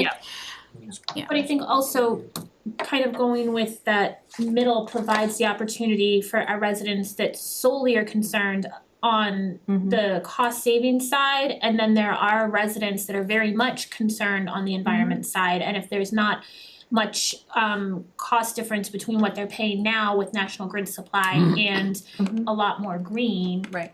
That middle option, the Rutland standard default provides that opportunity for our residents to have the most the residents need to be proactive a little bit on either side, but it provides them, our residents, with the most opportunity to make decisions for their supply, what's important to them. And if I heard correct, our residents could kind of flop between if, say they're like, everything's going really well, they're Rutland Plus, and then they experience a job loss or something that they need to maximize cost savings, they can go to Rutland Standard, Yes, if needed. yes, Okay. yes. They can opt down, opt up, opt out anytime they want without any penalty. It just takes proactivity on our residents' side, to do the work. So, Yeah. if I might. So indulge me, please. If I go the default Rutland Standard and I say, I don't want that, I want the option Rutland Basic, is there a checkbox that says I'm opting out of this and I'm opting into this one? Yeah, There- so when the program will be launched, in the we're gonna have a program website. Courtney, you can show the program website and you can show where they can find the form. So there will be an enrollment form, and in that enrollment form, people can put in their it's not there yet because the program hasn't been launched yet, but can you show for some other program like Longmeadow or something like that? Absolutely. Yeah, so just show him. Yeah, so the enrollment change Sorry, product. I will just say real quick on this homepage, residents will be able to see all of the options available to them, and then Rafita, you keep going. Okay. Yeah, so in the enroller change form, they can contact the supplier to change their product, or they can fill in this form. They can fill in this form and they can change their product. We're gonna have a program GoToConnect number that will go straight to our customer service. So if there are any elderly citizens who cannot operate the computer very well, so they can just call any of us and we can help them enroll. And Courtney, can you show the opt-out notice as well? Yes. Yeah. So the same way, there's an opt-out form as well.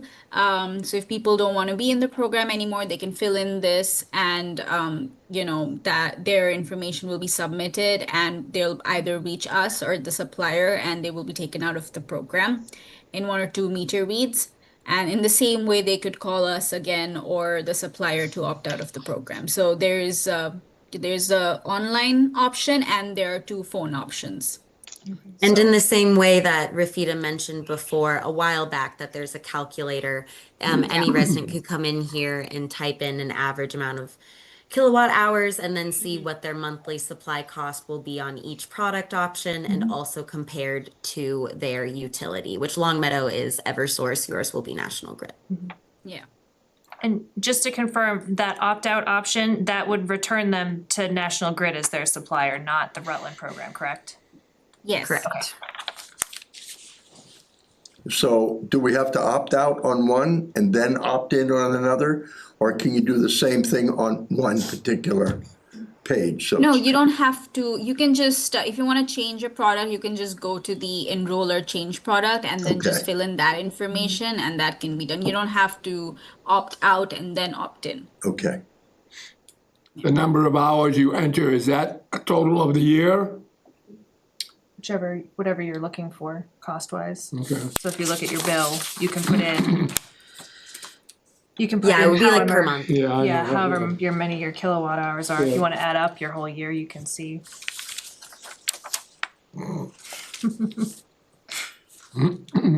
Okay. Are there any other? If this happens, if you have National Grid, it automatically happens. What if you already have an alternate supplier? Then so you if are you not haven't- eligible. Then you're not eligible for automatic enrollment, but you can opt into the program at any point in time if you are interested. And we do field a lot of customer support calls asking questions around that. The one thing is that we would encourage residents who are considering leaving their contract to join the program to make sure they know the terms of their contract and talk to their supplier, because a lot of these individual one-on-one contracts don't have the same consumer protections built into them that this program is going to have, which means that they could have early termination penalty fees, something along those lines. Our program doesn't have those fees, but you can opt in or out at any point, no matter if you are on National Grid Basic Service or an individual third-party contract. Thank you. Any other questions from the board? All right, so just to confirm, are you looking for us to choose one of these for right now, or is that a different step in the process? Yes, we were actually looking if you could make a decision on the product suite, but if you need additional time to think, that's also okay with us. Okay. I mean, I personally like the standard option that provides the opportunity for either or. Personally, and knowing our residents, I think that there are some, like, and I keep saying it, that are going to want to maximize the savings, and there's a number also that are going to wanna maximize the renewable sustainability piece. So that's why I like the middle piece. Obviously, I think it's gonna take some community outreach, education, whatever, but that's kind of where I'm at. I like the choice. If it's guaranteed, we got those 3 choices. And if the rates for all those choices are established at one time and they all have a 5-year contract? Or do the Yes. individual energy, do they have separate contracts? No. Like, if you choose any product option that you choose, whether it's a basic default or the green default, after the program is approved by the Department of Public Utilities and we go through the bidding process, we are gonna have prices for all 3 of the products, and if you choose, let's say 36 months or 50 months, those prices are gonna stay true for all 3 of those products. Okay. It's gonna be the same timeline. They're not gonna have different timelines. Okay, and You set the timeline for the pricing. We don't choose a timeline. That is a part of the process. You will receive different offers in terms of pricing and also term length. And it is going to be the town who makes the decision on what offer is best. And we do have experience too of kind of saying these offers aren't like the best we've ever seen, or the market isn't in the right place. We recommend we push off the bidding process for X amount of time until we can launch with something that fits our goals better. So. Okay. So then, I mean, if the board seems amenable, I would move to approve the kind of Rutland standard, I believe that's what it's called, correct? Yes. The middle Rutland standard for the energy aggregation program default liquid energy as presented. Yes, product suite 2. Yep. Yes, you're approving the 3-product system. Great, thank you so much. Is that the automatic one? There's going to be a default, and that's where you'll, Right, I'm saying, is that one with the extra 10% cost, is that gonna be Yes, the? the yes, extra that's the 10%. default. I can't vote for But that. then you can But that's how you opt get the three down, options. that's how you get the It's three also not, options. let's just to clarify, it's not extra cost. Right. It's still theoretically going to be cheaper than National Grid, so there Right. will be savings no matter what. It's just a matter of the default is not gonna be the cheapest option. And So then it's not there's like people are still- gonna be paying more money. Right, Well, they're gonna be paying more than the basic default, when the But they- basic plan. But they could opt into the basic default. right. No, what I'm concerned about is what's the automatic if they do nothing?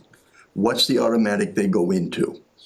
I want them to understand that the automatic means you're not getting the cheapest rate.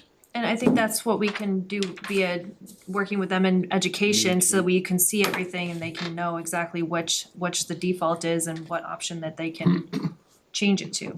Yes, I would prefer to see the default and then you can get into a better plan if you want. You can get into the 10% But I don't think more. you can get in, I think if you do the basic, then that's it, there's no ability to opt into anything. Well, there is, it's just the, It's just the, the one. the Just one super option. duper one that's gonna be significantly more expensive. So, okay, if I appreciate your, explain that again to me. So if I go the default, I can't go into the 10% one, I can't go back into the standard. If the default. That's just because with the product suite 1, there's the 2 options. In the product suite 2, there are the 3 options. So that 10% doesn't exist if the default is the basic, Okay. but that option does exist if it is the default. Okay. I suppose to Harry's point, can that be changed? I mean, is there any reason that those are set that way? Can The default, I mean, can we have all 3 options, but have the default be the basic? I mean, if you want the default to be the basic one, then you have to choose product suite 1. The product suite 2 with the 10% additional energy is so that cities and towns can offer citizens both potential savings plus to give their citizens a opportunity to be more environmentally friendly towards, I you know, guess and get to access clarify- cleaner. Okay. To know, clarify, is this electricity. DOER requirement, or is this a good energy? No. This is how the Department of Energy Resources and the Okay. Department of Public Utilities have made this program. This is Gotcha. Good Energy. We're just consultants, Yeah. and we just follow what the I department just wanted to clarify has that. asked us to Okay, do. that helps. Yeah. So if we pick the standard, then that's the automatic, but we'd have to opt into the basic. correct, You won't opt Yes. out of one and opt into another, you just opt into this one. correct. Yes. I think it's important to, again, realize that either way, it's not like we're increasing the cost of the Right. electricity to the consumers here. Right. We're increasing, or we're not giving them the most potential savings as a default, correct, but we're not increasing the price and then they have to go decrease. Right. It's overall supposed to be a price decrease for everything. Right, Instability. yes, Instability, right? So my motion So we still have- is on the floor. Yeah. a motion Did I for- second? I thought, for green did I? default. No, second, okay, I will. Okay. With Alex, alright, any other discussion? Alright, roll call, Alex, Vote aye. Second, I. Whitman, I. Matt's and I. Ledger I. Alright, Do they need anything else from us? so next step is,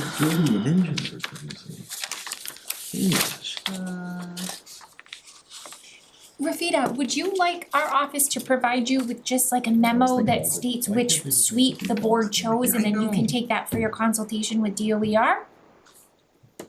That's not exactly necessary because in the consultation, like if David's attending, the DOER person, Kelly Brown, if they just ask which product suite you guys are thinking about, and if you just state that this is what we're thinking about, I think that's more than enough. But if you want to give us a memo, that's definitely helpful, but it's not absolutely necessary.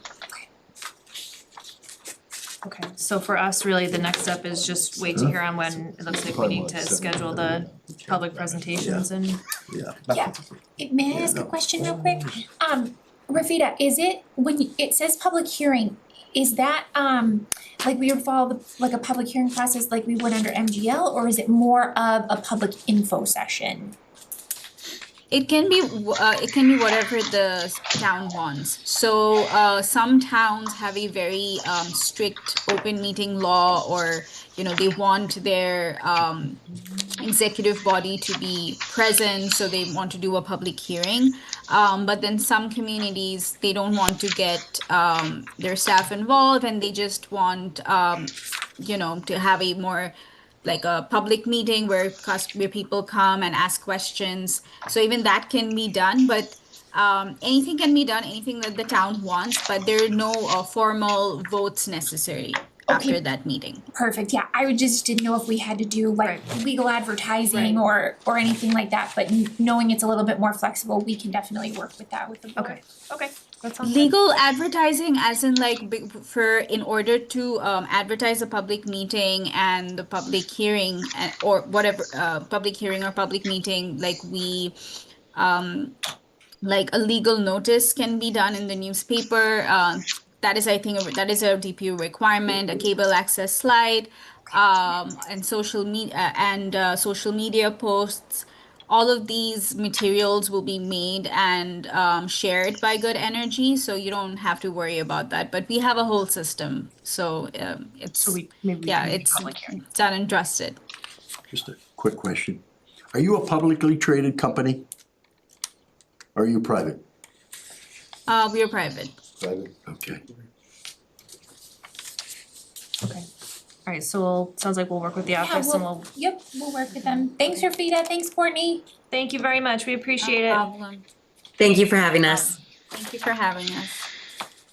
Okay, so we'll just, sounds like. And just to clarify, you will be taking some extra time to decide, or do you already have a decision about the product suite? Oh, no, we took a vote, we're gonna do the green default. Okay, excellent, thank you so much. It was the Thank second you. option. Yeah, option 2. Okay, excellent, that's- thank you so much. That's the Everyone has the second 3 options. one. Yes. Yeah. Yeah. Perfect. Excellent, thank Thank you We so appreciate much. it. Alright, Thank you, have a nice day. thank you, you too. I miss not being able to see who's on and signing off. I logged in on my computer so I could watch. You could tell. Alright, any other discussion on that item? Where did my agenda go? Alright, I'm gonna swing back up to the beginning of our agenda here, communications, member comments, announcements, town administrator update. Quickly go through updates. We did have FY 26 stormwater bills issued July 31st. Just to, I think there's a couple of questions on why 2 bills were issued this year, and it's not an additional bill. The bill that was issued earlier this year was for the fiscal year 25 stormwater bill. I'm hoping we should at this point be on a regular fiscal year cycle, so we shouldn't. It should be at the same point once a year. That's the goal of the treasurer collector, yeah. So that's why people are getting 2 bills this calendar year, but they're for different fiscal years.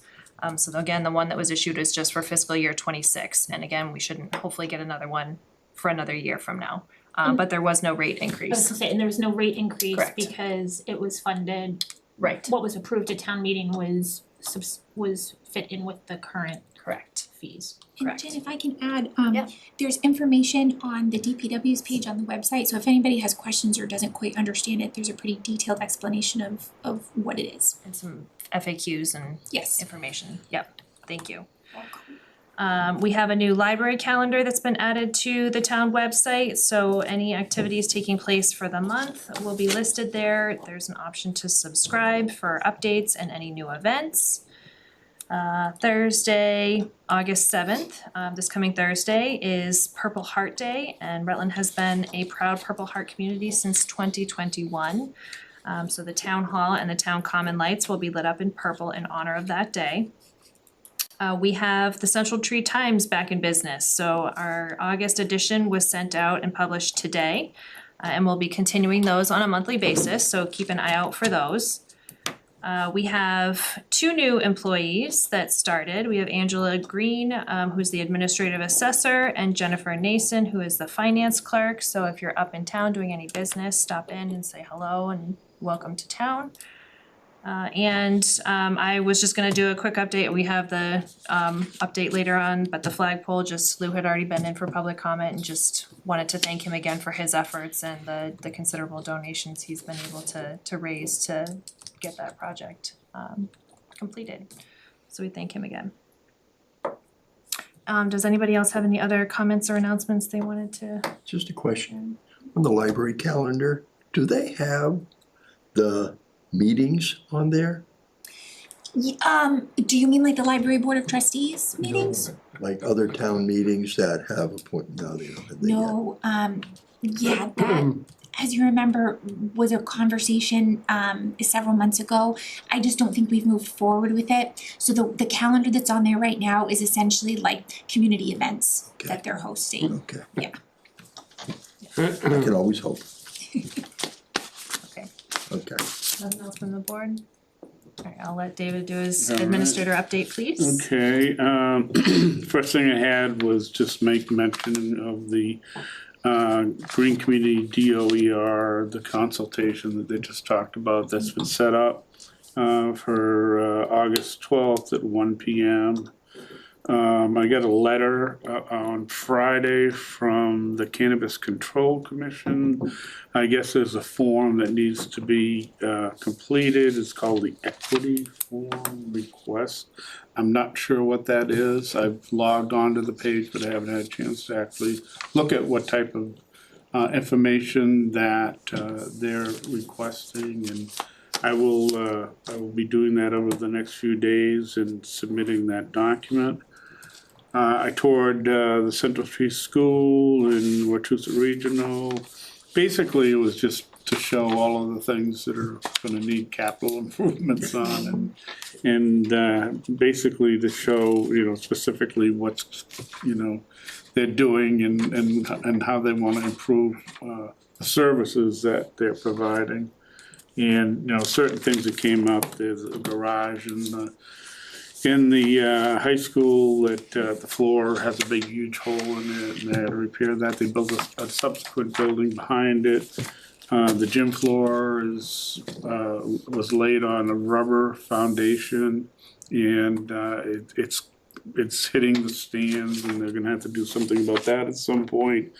A lot of the sidewalks and curbing, they didn't use granite for curb, they used concrete, and as a result, it's all breaking up and it's basically falling apart.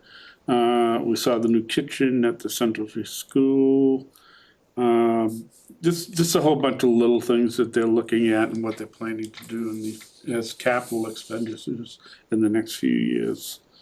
I'm looking at having a department head meeting in mid-August, sometime in the week of the 18th. One of the things that came up, which I thought was important, number one, I was thinking of doing some kind of a round robin kind of thing around the table, just to find out what, we've been keeping track of all the articles as they come up, so that we, don't get to a point and say, oh geez, what is gonna go on this special town meeting in the fall.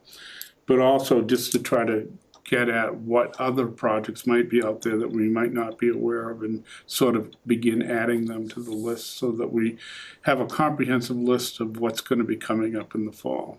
you know, what may potentially need funding, or if they're zoning bylaws, you know, what we need to do to be ready to make sure that those items are on the town meeting in accordance with any bylaws. I also, and I was, on the budget schedule, I was thinking we might, if the board approves, go through that with them and just give them an idea of this is the way it's gonna work this year. And get some feedback from them on, you know, how they feel about that. In terms of the percentage, I don't think I'm gonna put the percentage in it, but just, you know, give them a sense of the calendar and what the plan is for the upcoming fiscal year.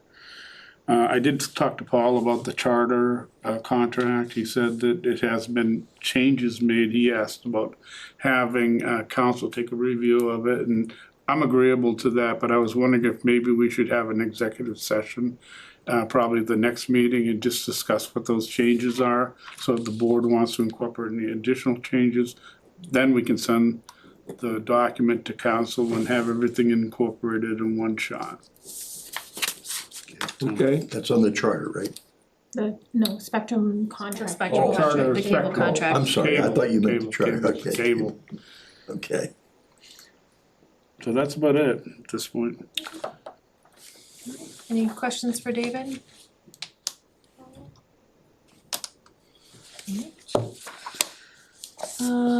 We move into appointments and resignation. We have a document from Anita to appoint election workers. This is the timing of it is an MGL statute, so they do need to be appointed tonight in order to meet that timeline, correct? Correct.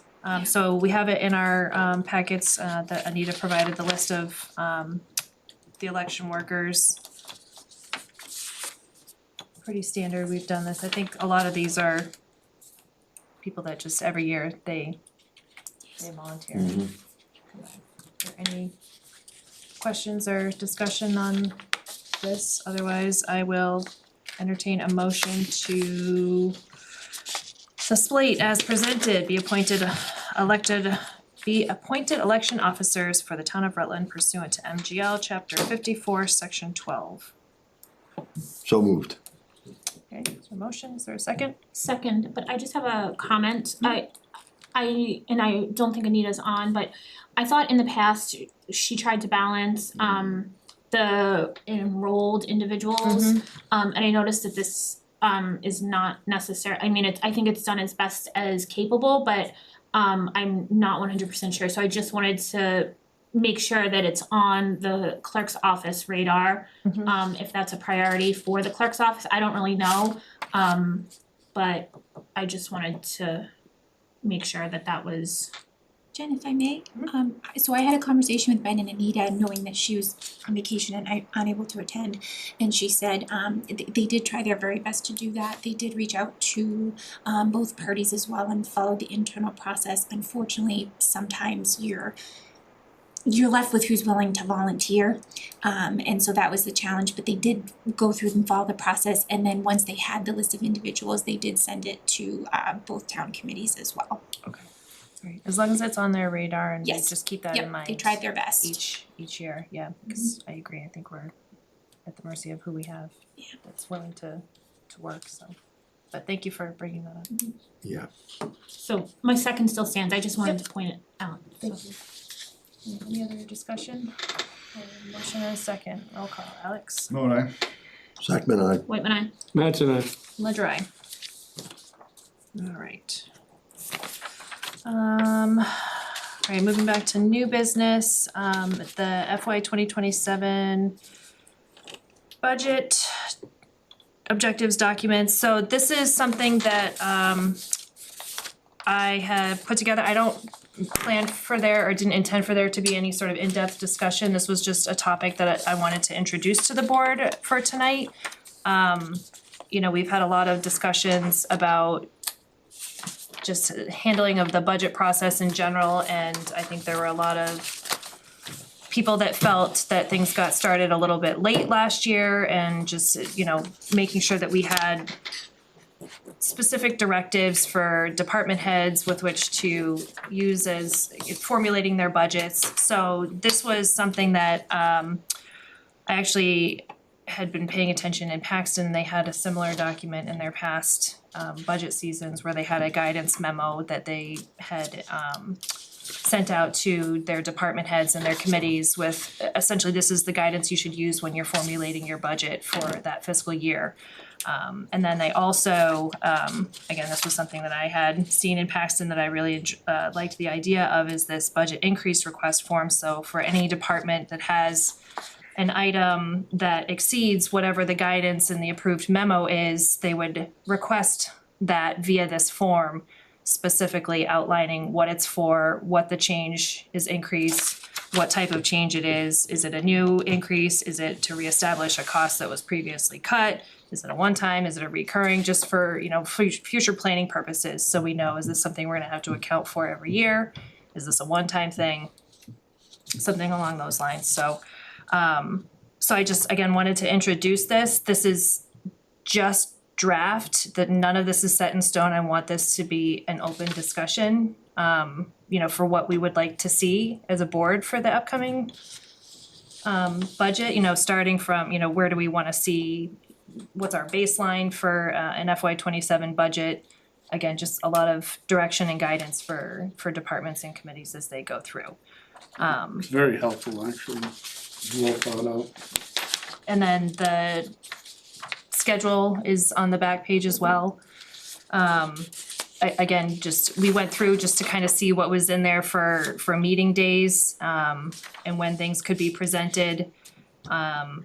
And there's, several budget hearings. The thought there is, rather than doing a one all-nighter budget, and I think they went very long, and I think there was just not a lot of opportunity to ask, delve into some of those deeper questions that we might have wanted to ask with regards to the budgets and whatnot. So moving back to having a couple of different budget hearings and limited to, depending on who it is, one or two departments to review their proposed budgets and allow the board and finance committee to ask questions, things along those lines. So again, just take a look at all of this, see if you have feedback. Of course, I won't be here for our next meeting, but I'm happy to put this topic on just for the board to have the open discussion and start talking through ideas or suggestions for modifications. And then the end goal being to have something to approve and transmit to the department heads and committees at our September 2nd meeting that we're gonna do with FinCom. So really, the only thing I would like to have the board, if you're amenable to this evening, is agree to forward the documents to the finance committee for their feedback and thoughts as well on the process and schedule. And I'm happy if there's any comments or if anybody's. Okay. Thanks for putting this together. Take a look at this. Do you want a formal vote to send those or just a friendly?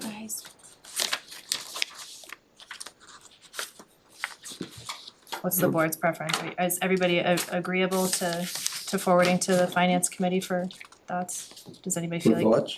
Yeah, for their sure. feedback, yeah. Is that this, and again, we're gonna have a joint meeting with finance committee for a couple of things on the 2nd. So again, I want this to be collaborative and their advisory with regards to the budget, so I certainly No, want that's their. fine, sure. Okay. Do we need a motion for that? I don't think so. I It think doesn't have we're to be okay as formal, long if the board is a general consensus, I can transmit it to As them. long as the board's agreeable, I said Okay. just. I'm in consensus. All right, so that takes care of that, thank you for that. We have the plaque for the flagpole that Mr. Cannarchioli was talking about earlier, so this is really just the board had talked about wanting to just know what the plaque was gonna look like and make sure that they were okay, so again, we have the visual. Mr. Cannarchioli confirmed that the attached list was the finalized as far as the spelling, so this image here is just more for visual purposes on what it would look like. And it's, again, a 36 by 24. It sounds like it would be placed, they have a couple of options for rocks that they would place it into. So just wanted to make sure the board didn't have any concerns with his proposed plan. I mean, I think my concern is still just that it's essentially the same as some of our war memorial, our veteran memorial plaques, and for me, I think the veterans plaque should be a little bit elevated, but I realize that it's a cost concern, and so if the rest of the board is fine with it, then I'm not, you know, he wants to get it moving, and I understand that. I don't have an alternate option in mind, it just seems that it's very much similar to some of the other war memorial recognitions, and I think while it's great that these entities donated for a flagpole replacement, it doesn't equate to the veterans level. Understood. Anybody else have thoughts or concerns?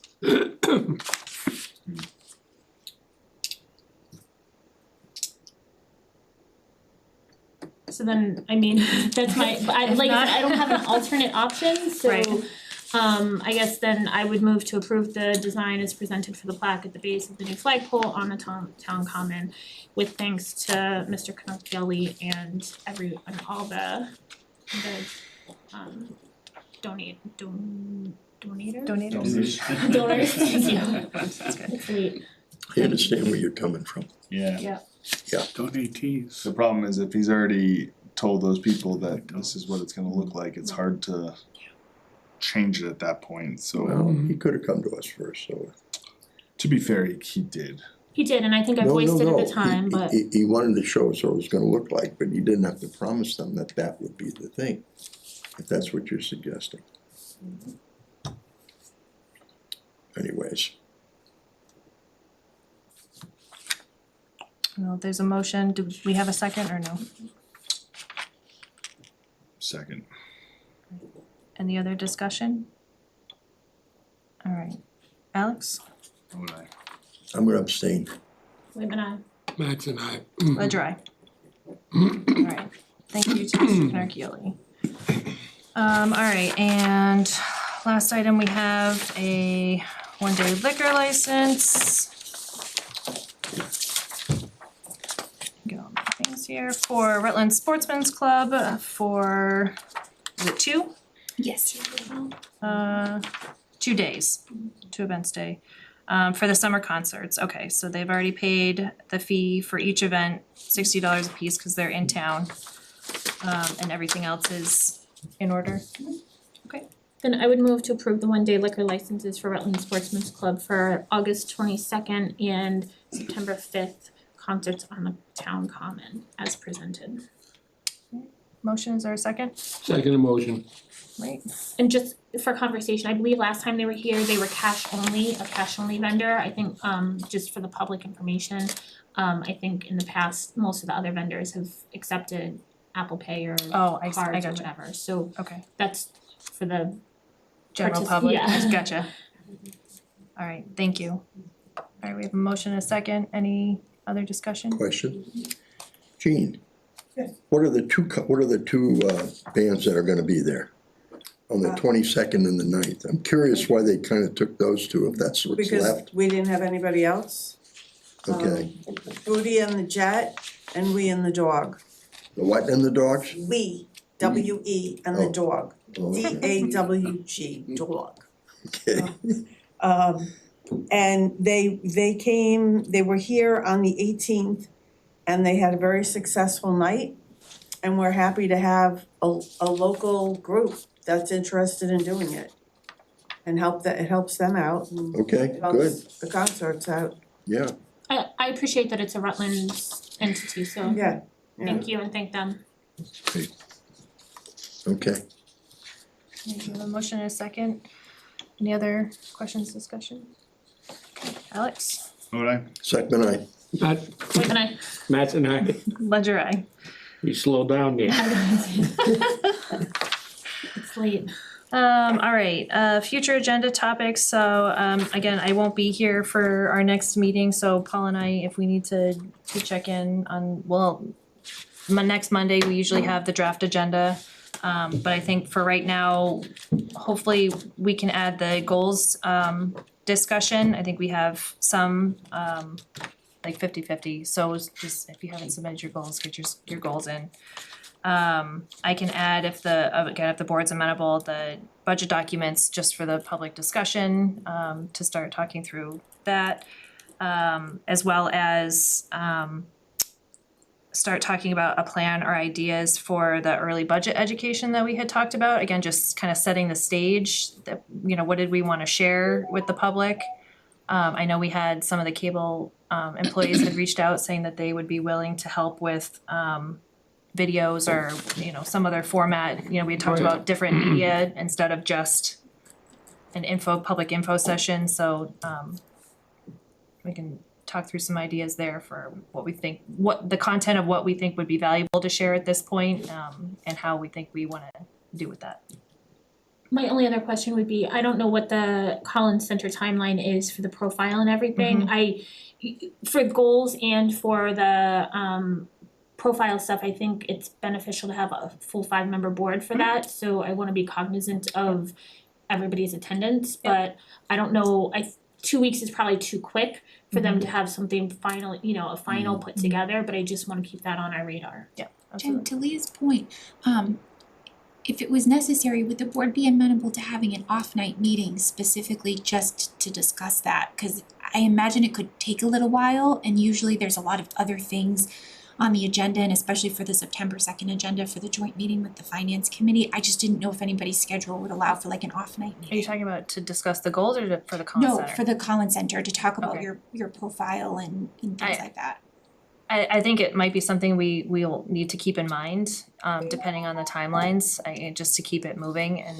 But I think also if we wanna be mindful of making sure that things are done in regular scheduled meetings, Right. that the profile is to Yes. me more important than kind of Yes. our goal I agree. brainstorming session, because we ultimately approve our goals in a regular meeting anyway. Agreed. So we'll see what they're looking at for timelines, and cause it sounds like they're gonna do a lot of the outreach first, and so. We'll reach out to Mary tomorrow and get a better idea of what that looks like, and definitely communicate with the board so you guys have an understanding of what the next step is. Yeah, okay. And Jen, if I can just add, there will be a public hearing at the next meeting for a National Grid poll hearing, just as an FYI. And then Harry, we have your Wachusett Road Milo Way, just for clarification. I know, I'd like to figure out what the heck's going on there. So we can bring that up for a future topic as well. I spoke with Tim Norwell about the ramifications, if it is, of what that means for the builder and the town, and that's why I'd like to get an answer on that. Are there any other future agenda requests for anybody right now? Okay. So just our upcoming meetings, we have the August 18th, so Paul, you'll be running that one, and then we have September 2nd, which is the Tuesday following Labor Day, just make sure everybody remembers that's an off night, Tuesday, not Monday, and then September 15th. I guess I should let you know now, I will not be here for the 15th and the 29th. Trust you'll run the board. And September For 29th. crying out loud, will you shut up? I just turned the damn thing on. Oh, I may be here for the 29th.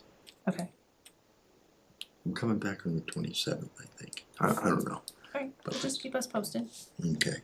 Alright, is there any other topics or business to come before the board? Motion to adjourn? Second. Alright, Alex, All right. Second, aye. Wait a minute.